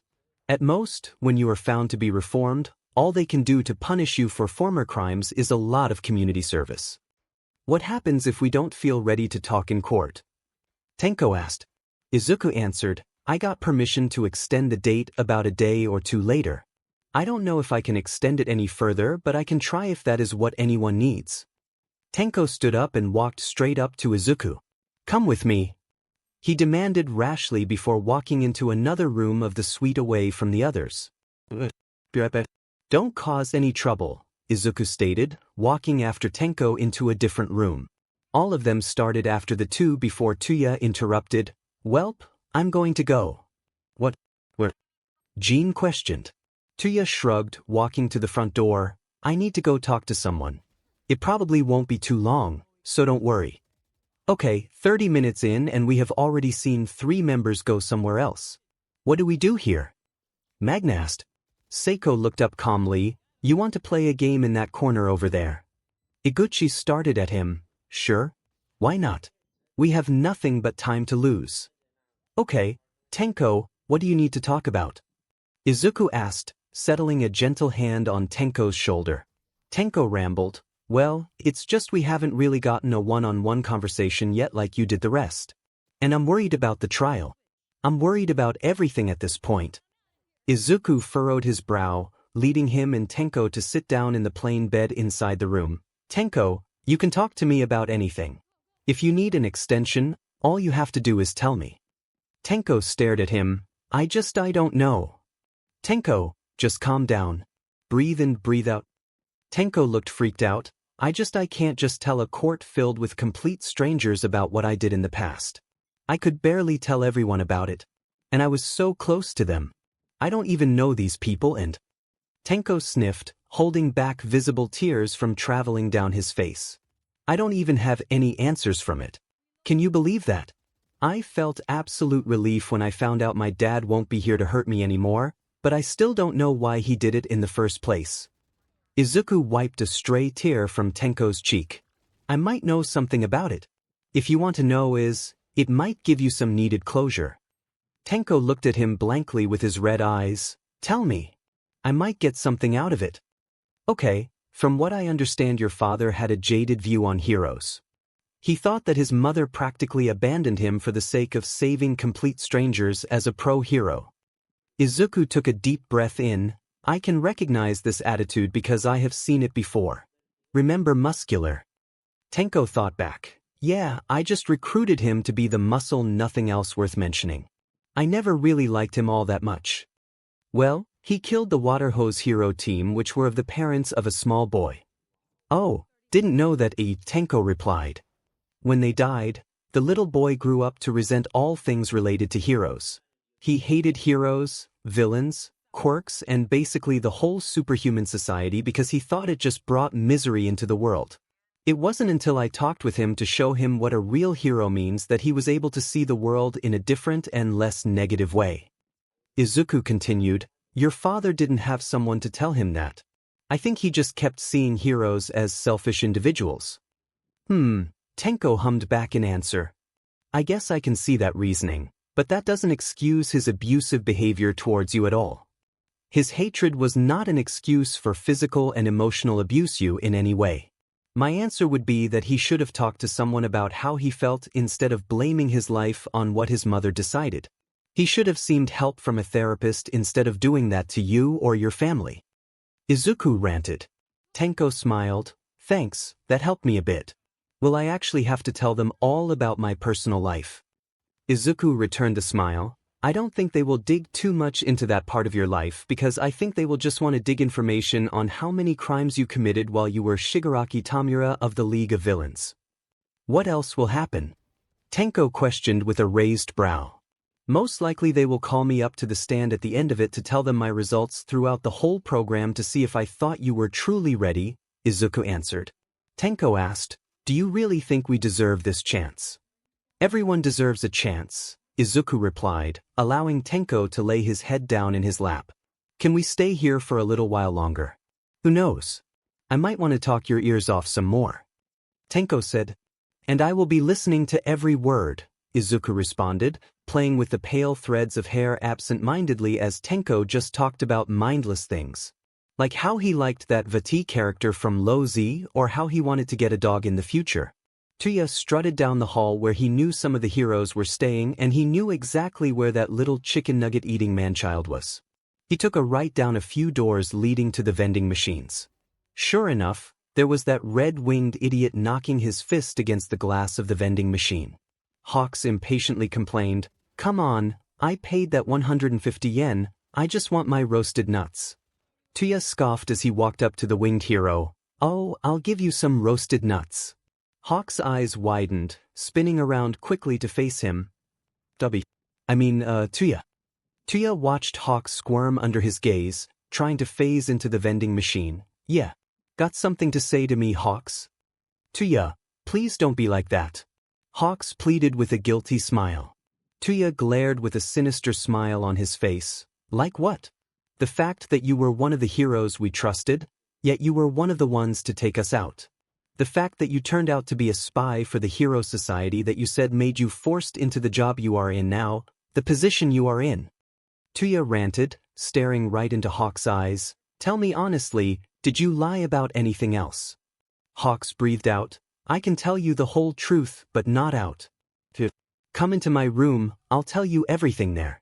𝗕𝗏𝗁 crossed his arms before he agreed, allowing Hawks to lead him inside another hotel room on the same floor. And successfully leaving the roasted peanuts to slowly fall down into the bottom slot. While Magna, 𝗎𝗁𝗏, and Seiko were playing cards, Himiko and 𝗔𝗂𝘁 were sitting near the window together. Kurogiri was just peacefully relaxing with a magazine on the couch.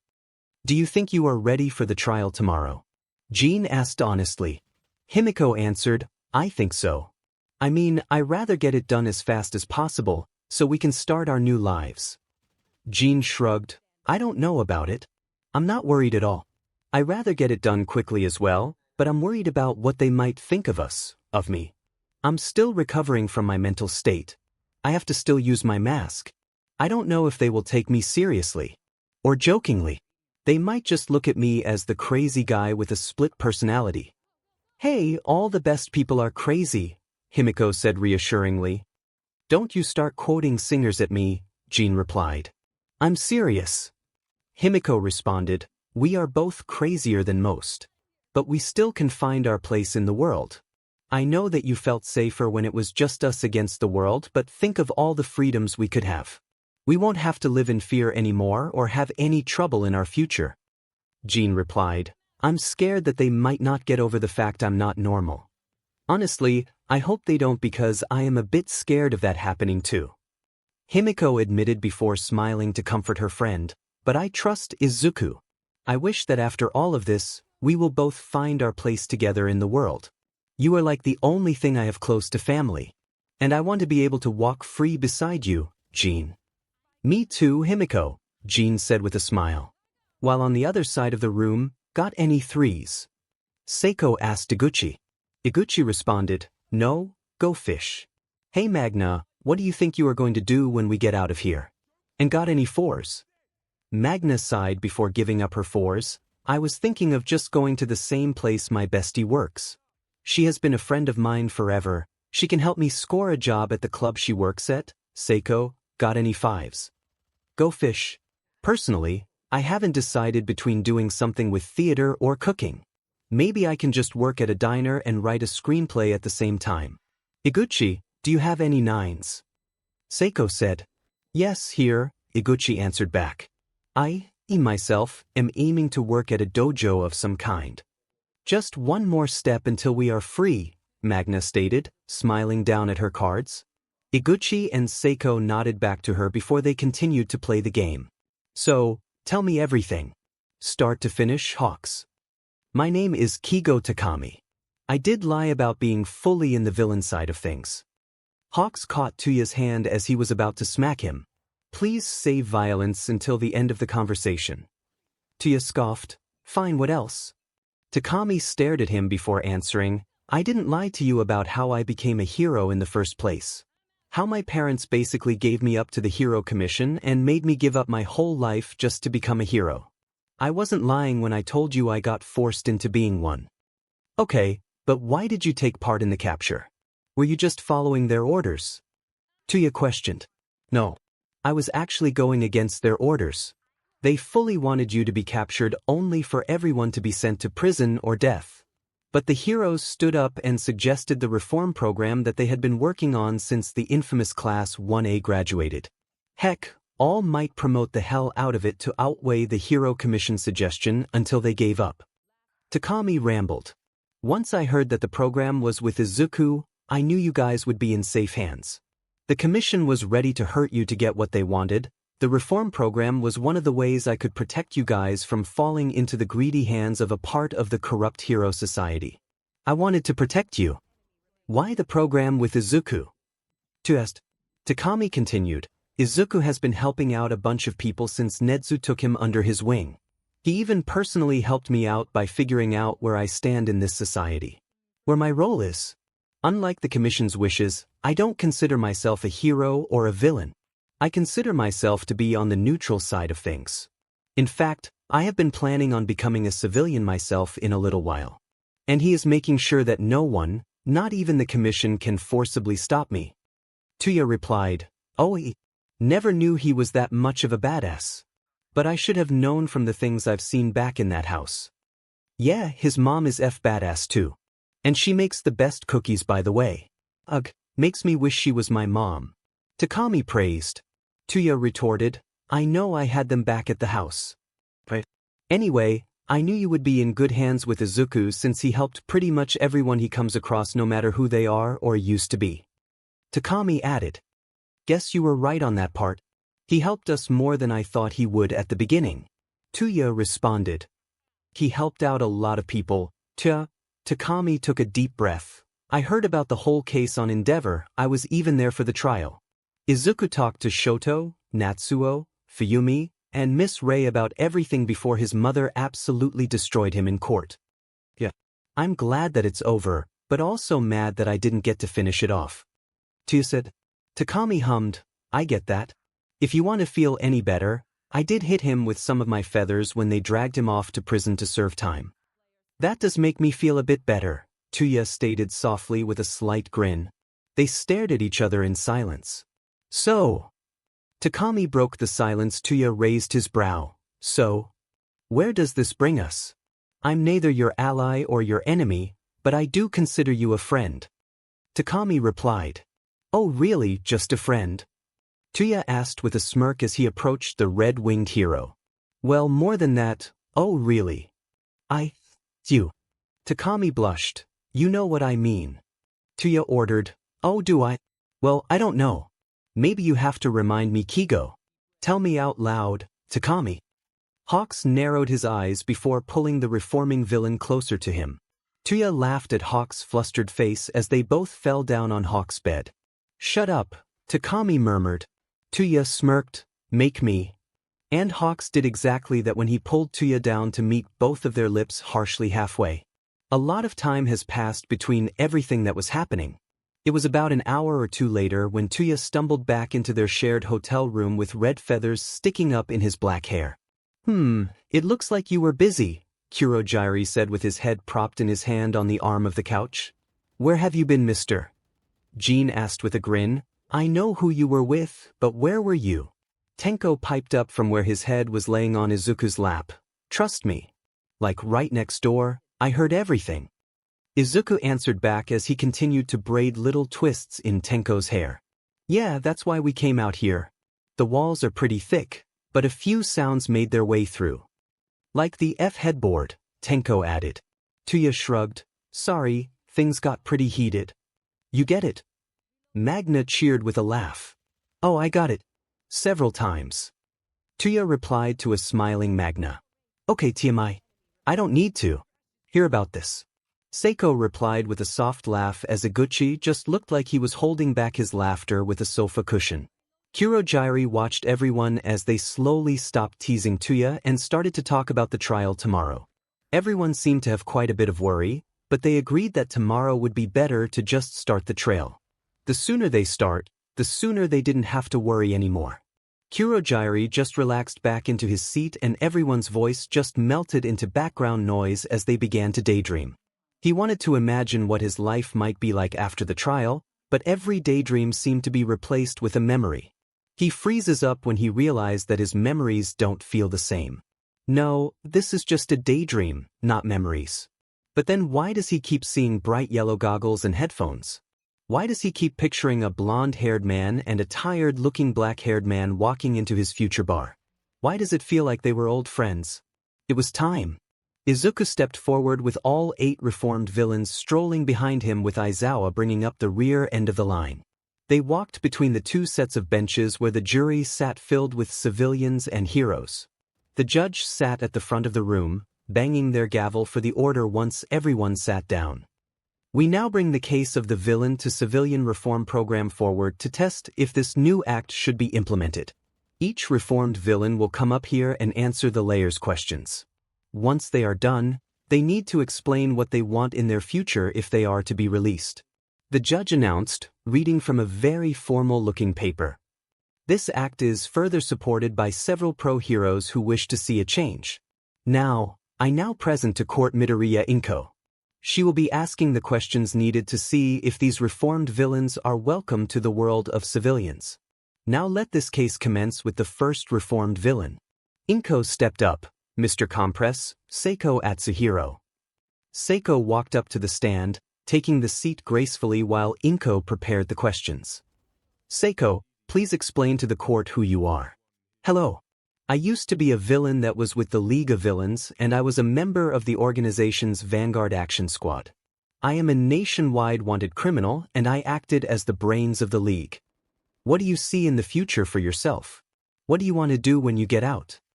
I see myself working in the theater someday, but I would be just as happy in the kitchen. I found that I really love to cook for my friends.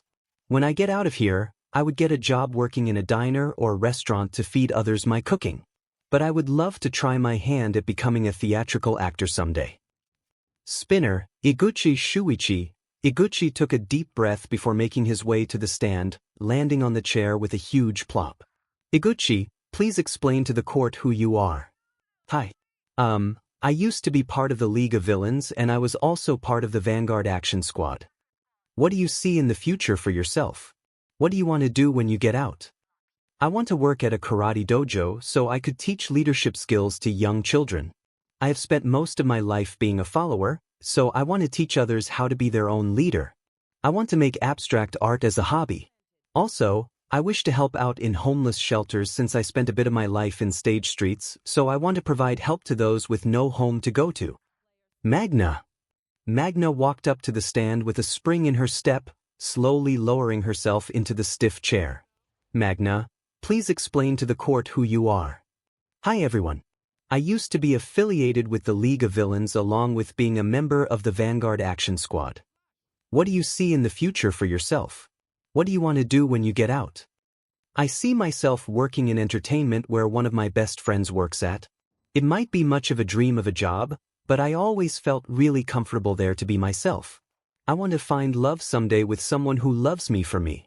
I want to accomplish a childhood dream of mine that might ever come true, but I will keep chasing down that dream. Kurogiri. Kurogiri calmly walked to the stand and sat down carefully on the chair. Kurogiri, please explain to the court who you are. Pleased to meet you. I am Kurogiri. I was formerly the second in command of the League of Villains. What do you see in the future for yourself? What do you want to do when you get out? I mostly see myself as I always have, a caretaker to 𝗕𝗁𝗁. I would like to work at a bar since I have plenty of experience working at one. I would mostly still be protecting 𝗕𝗁𝗁 to the best of my ability while working as a bartender. This might not seem like much of a dream, but I think of myself as more of a father figure towards 𝗕𝗁𝗁. So I would just like to make sure he is taken care of because I pride myself on being a caretaker the most. 𝗕𝗁𝗁 hid his reddening face in his folded arms. Twice, 𝗵𝗃𝗲. Jean sighed before making his way to the stand, sitting down on the chair. Jean, please explain to the court who you are. I used to be a villain. Who would have guessed? That was a part of the League of Villains and a part of its Vanguard Action Squad. What do you see in the future for yourself? What do you want to do when you get out? I want to protect Himiko because she is like a sister to me. I want to make an earnest living for myself wherever will hire me. It might not be much of a dream, but I just want to make sure that a roof is over Himiko and me's heads. I aim to better myself along the way. Toga Himiko. Himiko walked happily to the stand before sitting comfortably on the chair. Himiko, please explain to the court who you are. Hello. I used to be a member of the League of Villains and I was affiliated with the Vanguard Action Squad. What do you see in the future for yourself? What do you want to do when you get out? I really like crocheting and knitting, so I want to sort of sell little creations of mine online. I want to work somewhere I can just be myself and feel happy. I also want to be there for Jean since he is the closest thing to family I have. Jean smiled emotionally up at his little sister. Dabi, Fukuyama 𝗬𝗂𝗁. 𝗬𝗂𝗁 paused at his last name. He knew that it was his mother's maiden name. 𝗬𝗂𝗁, please explain to the court who you are. I used to be a villain with the League of Villains and I was a member of the Vanguard Action Squad. What do you see in the future for yourself? What do you want to do when you get out? I want to work at a tattoo and piercing shop. It might not seem like much to anyone or it just might seem stupid, but I thoroughly enjoy the art form. I want to work in pyrotechnics as well since I always really love to see fireworks light up the sky. I want to reconnect with my family and make a life for myself. Heck, maybe even start a family of my own one day with somebody. Hawks smiled at that, hands hovering over his neck to see his jacket covered enough of the hickeys left over. Shigaraki Tamura, Shimura Tenko. Tenko clenched his fists together anxiously before making his way to the stand. Tenko, please explain to the court who you are. I was the former leader of the League of Villains. What do you see in the future for yourself? What do you want to do when you get out?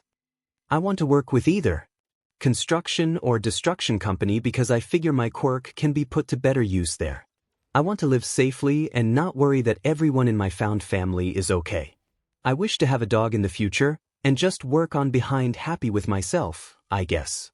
From the back of the room, two retired pro heroes watched the grandson of their beloved friend and mentor continue sneering questions. Midoriya Izuku. Izuku smiled gently before making his way to the stand to answer the questions his mother threw at him. Izuku, please explain to the court who you are. I am the therapist that was in charge of taking care of their reformation process. Now, please tell us about what you found out about the reforming villain candidates. Explain how they came about their villainous life. Izuku took a deep breath before explaining some parts of their lives. He never went into their personal lives, but he did answer that they had a hard time growing up and things like that. Now, answer truthfully, do you believe that these candidates are worthy of becoming civilians? Are they worthy of getting a chance to be freed of all of the charges? Are they ready to enter a whole new lifestyle? Yes, they are worthy of this chance. I give you king word that these candidates deserve this chance to enjoy a whole new life for themselves. The trial took many hours. After their initial questions, all of them had to keep coming back on the stand to answer more details to further prove themselves. The court had a short recess in the middle for everyone to get something to eat before returning. The case started that morning, and now it was close to the sun setting. The whole trial lasted 2 days entirely before a verdict could be reached. It took the whole jury a full 2 hours to decide amongst themselves on if they should let 8 of them be freed into civilian life. It really took them a while before they came out with a full decision. The reformed villains held each other's hands when the jury sat back down on their benches to give their answer. We find these candidates worthy of becoming civilians. Izuku cheered before dragging all of his 8 friends into a huge celebratory group hug. Let it be known that these new civilians are freed of most of their charges. Each one of them will, however, need to complete a substantial amount of community service. Other than that, they are free to live their lives. The judge announced, letting the reforms celebrate with each other rather harmoniously. Jean practically lifted Himiko in a swinging hug while Tuya effectively ruined Tenko's hair with a noogie. Magna hugged Mama Inko so tight in her arms, almost crying. Seiko and Iguchi were hugging each other, almost dancing from how happy they felt. Izuku was clutching onto Kurogiri while Kurogiri's eyes crinkled like he was smiling. They did it. After the case finished, everyone was filing out except a few select people. Okay, what's with that crazy smile of yours? You are looking like Joker the more time goes by. What's up? 𝗬𝗧𝗏. Izuku giggled as his grin went wider. His mother smiled before hiding her giggles. Seiko questioned, okay, you two are hiding something. What is it? Shuichi. A very female voice cried out. The group looked to see the source was an older-looking female version of Iguchi. Mama. Iguchi asked loudly out of shock at seeing his mother. Ah, my sweet baby boy. His mom cried out, practically tackling him into a tight motherly embrace. Did you get enough food to eat these last days of the trail? You look so thin, I might need to fatten you up a bit. I'm fine. It's just muscle and stuff. I missed you a lot. Iguchi admitted, tightening his arms around his mom. His mom's tears glistened in her eyes. Me too. I missed you so much. I'm glad I got to see you after so long. Magna twisted around to see her dad approaching her. Wait, Dad? Hi, sweetheart. Do you like my shirt? Her dad asked shyly, pointing at his, I'm proud of my daughter, shirt. Magna laughed at the corniness of it all. Love it, Dad. Oh, that's good. Magna's supportive dad answered back, tears in his eyes. I'm glad you get to live free now. I am too. Magna replied, squeezing her smaller dad into her arms. Can I come to visit? Her dad smiled gently. I would love that more than you know, Magna. Seiko got embraced by his 2 parents while tears formed in his eyes. while Jin and Himiko just held onto each other while watching their friends reunite with their families. They were taken into a separate hug by Kurogiri and Tenko. Izuku stayed close to them as Rei approached her eldest son. 𝗕𝗂𝗁. Mom.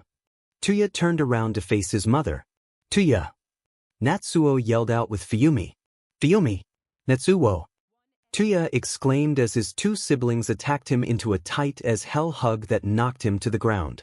𝗕𝗂𝗁 laughed as his mother tried to help him and his siblings off the ground. Once he got up, his mother gently pulled him into her own embrace. "You've gotten so taller," she said, tears threatening to fall down her cheeks. Natsuo already abandoned the tear dam since his tears were just running down his face. At this point, with 𝗕𝗑𝗄𝗎 not that far behind him, 𝗕𝗂𝗁 felt a tap on his shoulder that made him face his youngest brother. Shoto looked up at his brother as 𝗕𝗂𝗁 looked down straight into his mismatched eyes. "Shoto," 𝗕𝗂𝗁 said breathlessly. Shoto didn't say anything verbally before slamming his body into 𝗕𝗂𝗁's to give him a breath-stealing hug.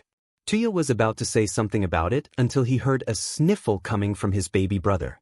Then he decided to just wrap his long arms around his youngest brother. Magna asked, "How did you guys know about all of this?" "Didn't you know?"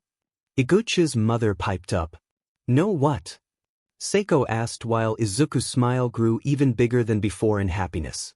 "Izuku and his mother invited all of us to support you in the trial. We were in the very back on the court's audience, so you couldn't see us." Magna's dad replied. "Oh really now?" 𝗕𝗂𝗁 asked, making everyone turn to him. Before anyone knew it, basically everyone had crowded around Izuku with a huge emotional group hug. 1 month later, Seiko was staying with his parents for a short time while he collected his salary from balancing dishes at the diner he worked at. When he got home late at night, he would work on a screenplay. His parents were very helpful to him while he was getting back on his feet. But some days he would get a bit tired from his job and fall asleep while writing his screenplay. Today was one of those days. "Atsuhiro, dinner is ready." His mother's voice roused him from his tired state. Seiko slowly woke up from his short nap on his desk. He raised his head from his folded arms to look around a bit. He started to yawn before he heard his dad's strong voice cut in. "If you don't, I'm eating all of the dumplings." His father warned him. "Not the dumplings." Seiko yelled back. "I'm coming down." Seiko launched out of the desk with resurged energy to stop his dad from eating all of his favorite dumplings. His screenplay lay half-written on his desk as he practically jumped down his stairs to save the dumplings. Iguchi started an apprenticeship under an old sensei at a local karate dojo. "Okay, Mr. Splinter," one of the children said as Iguchi guided them through a move.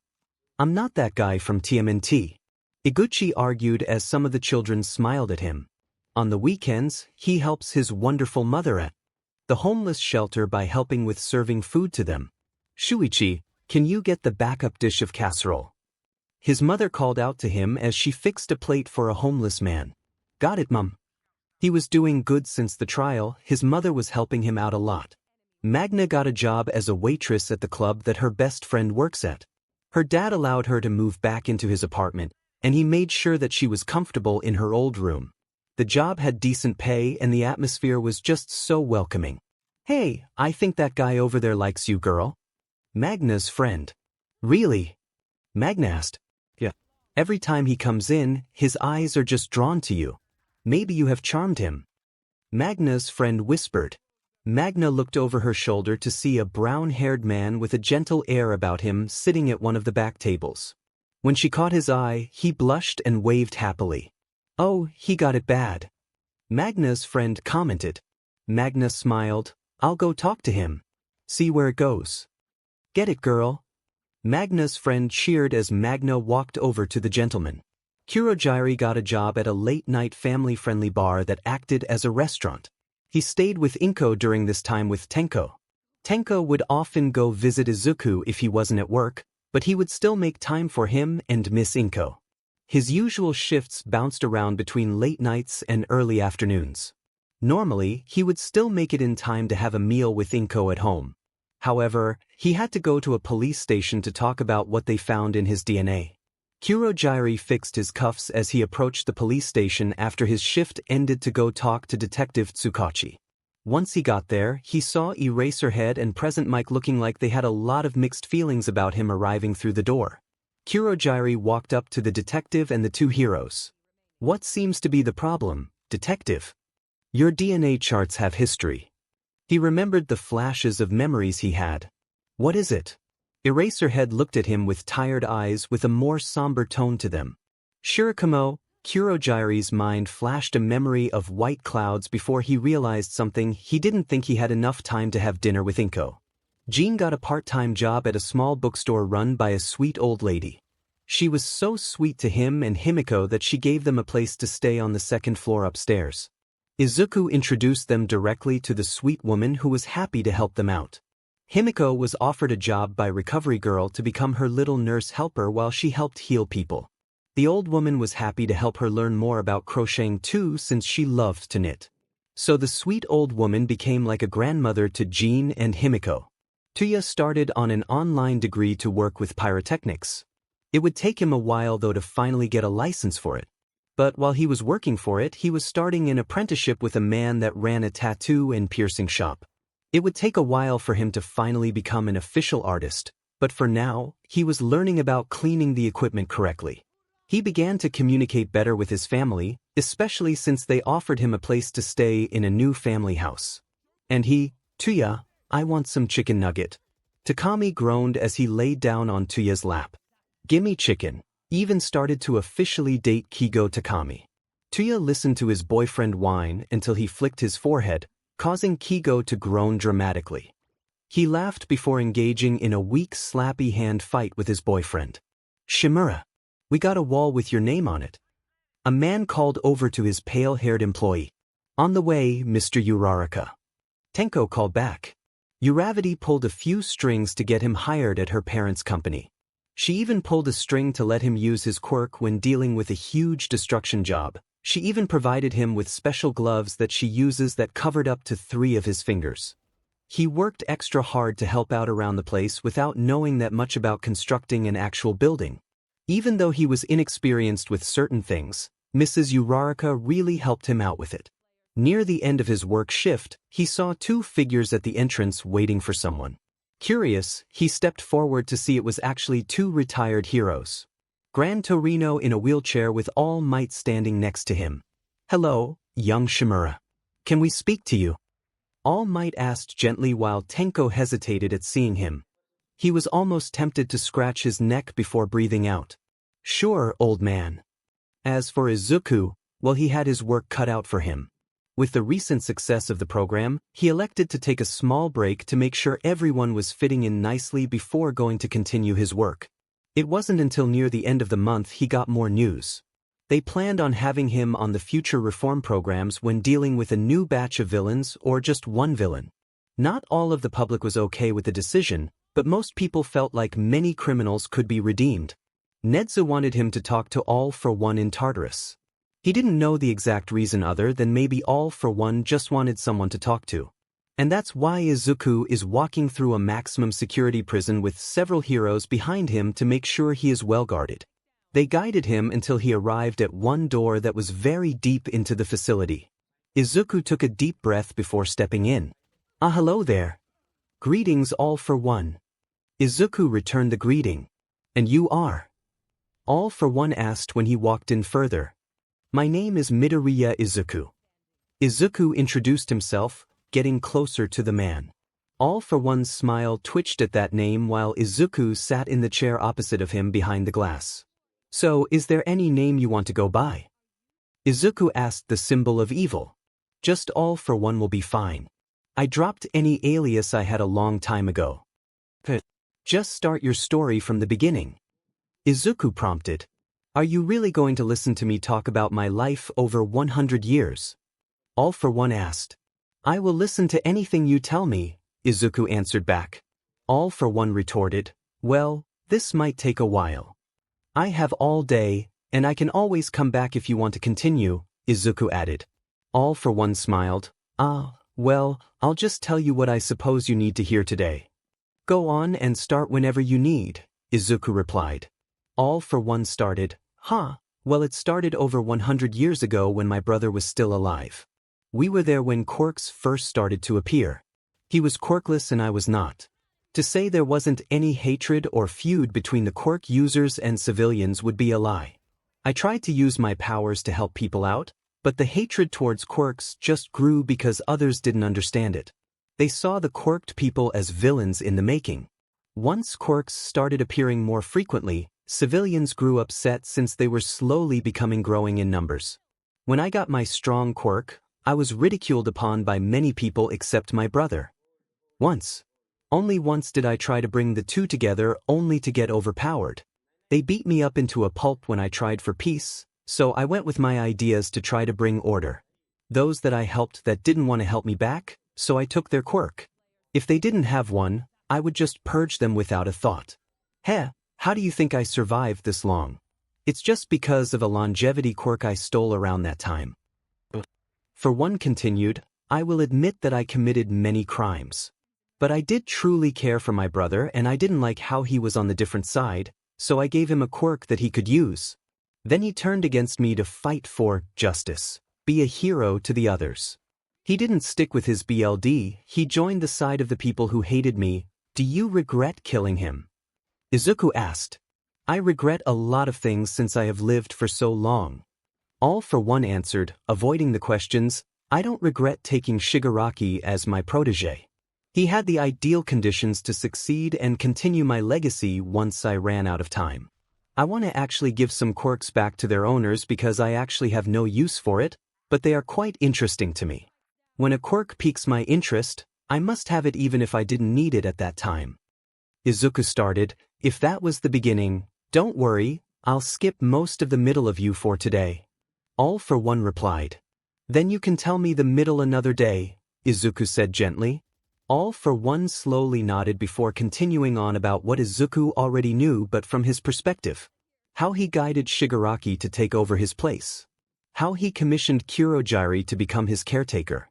How he ordered a doctor to make huge creations of mutations to kill others. How he had allies still around in hiding that the heroes might never find. The time when Shigaraki came back with shot wounds from the USJ incident to the time where he forced Shigaraki to leave during the big fight between him and All Might. How his legacy gained him the title of the symbol of evil before he got locked up in prison years ago. You know, I started to care for Shigaraki like he was my son sometimes. Really? Yes. Believe it or not. All for one side, once upon a time, I almost stopped being a villain. What? Quite a surprise insisted.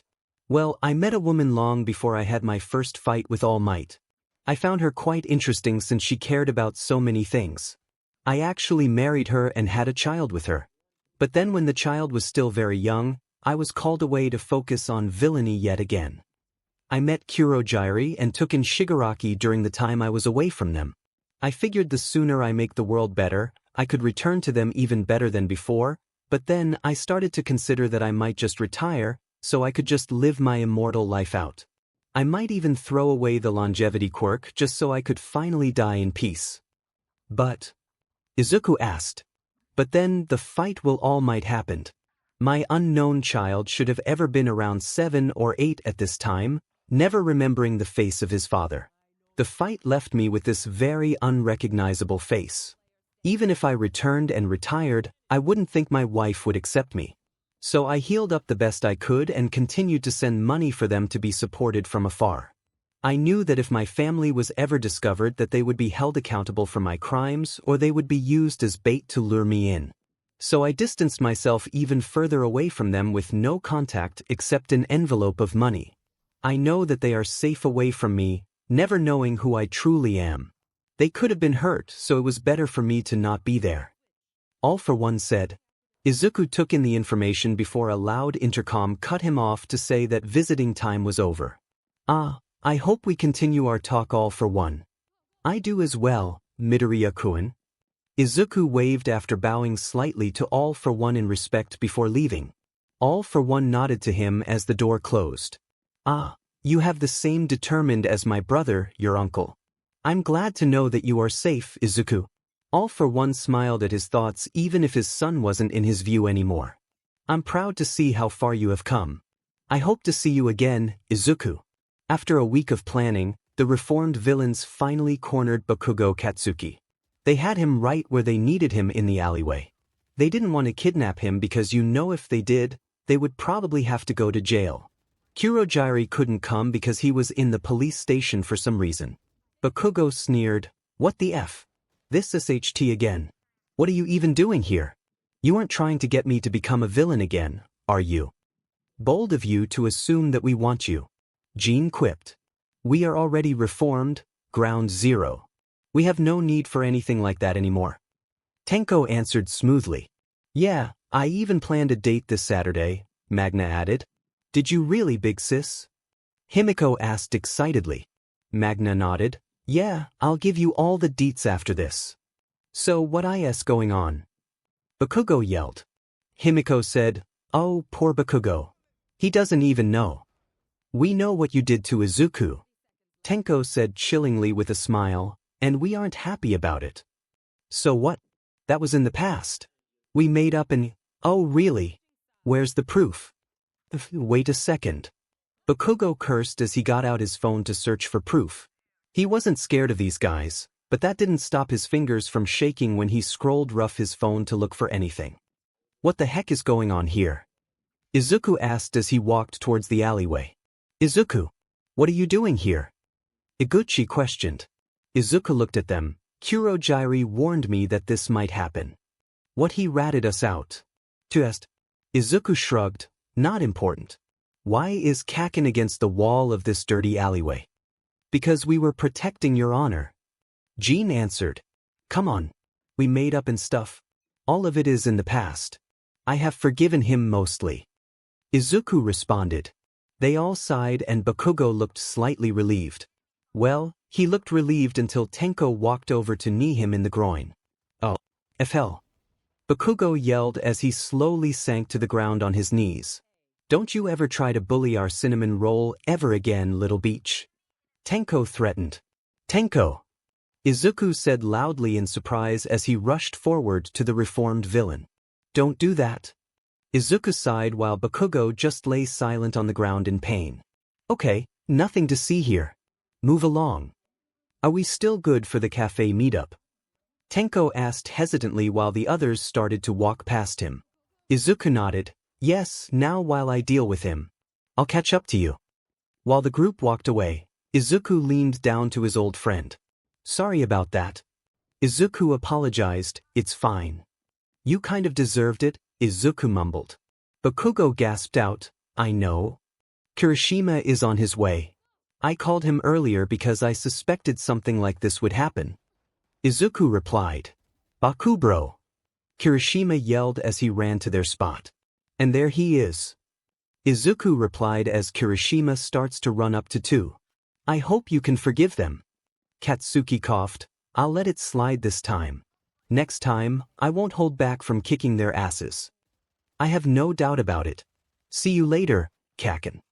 Izuku said right as Kirishima appeared at the alleyway. Bakugo waved weakly as Izuku skipped away while Kirishima was worrying about him. "Dude, what happened?" Kirishima asked as he squatted beside his best buddy. "Nothing much. Just Izuku's friends wanted to defend his honor."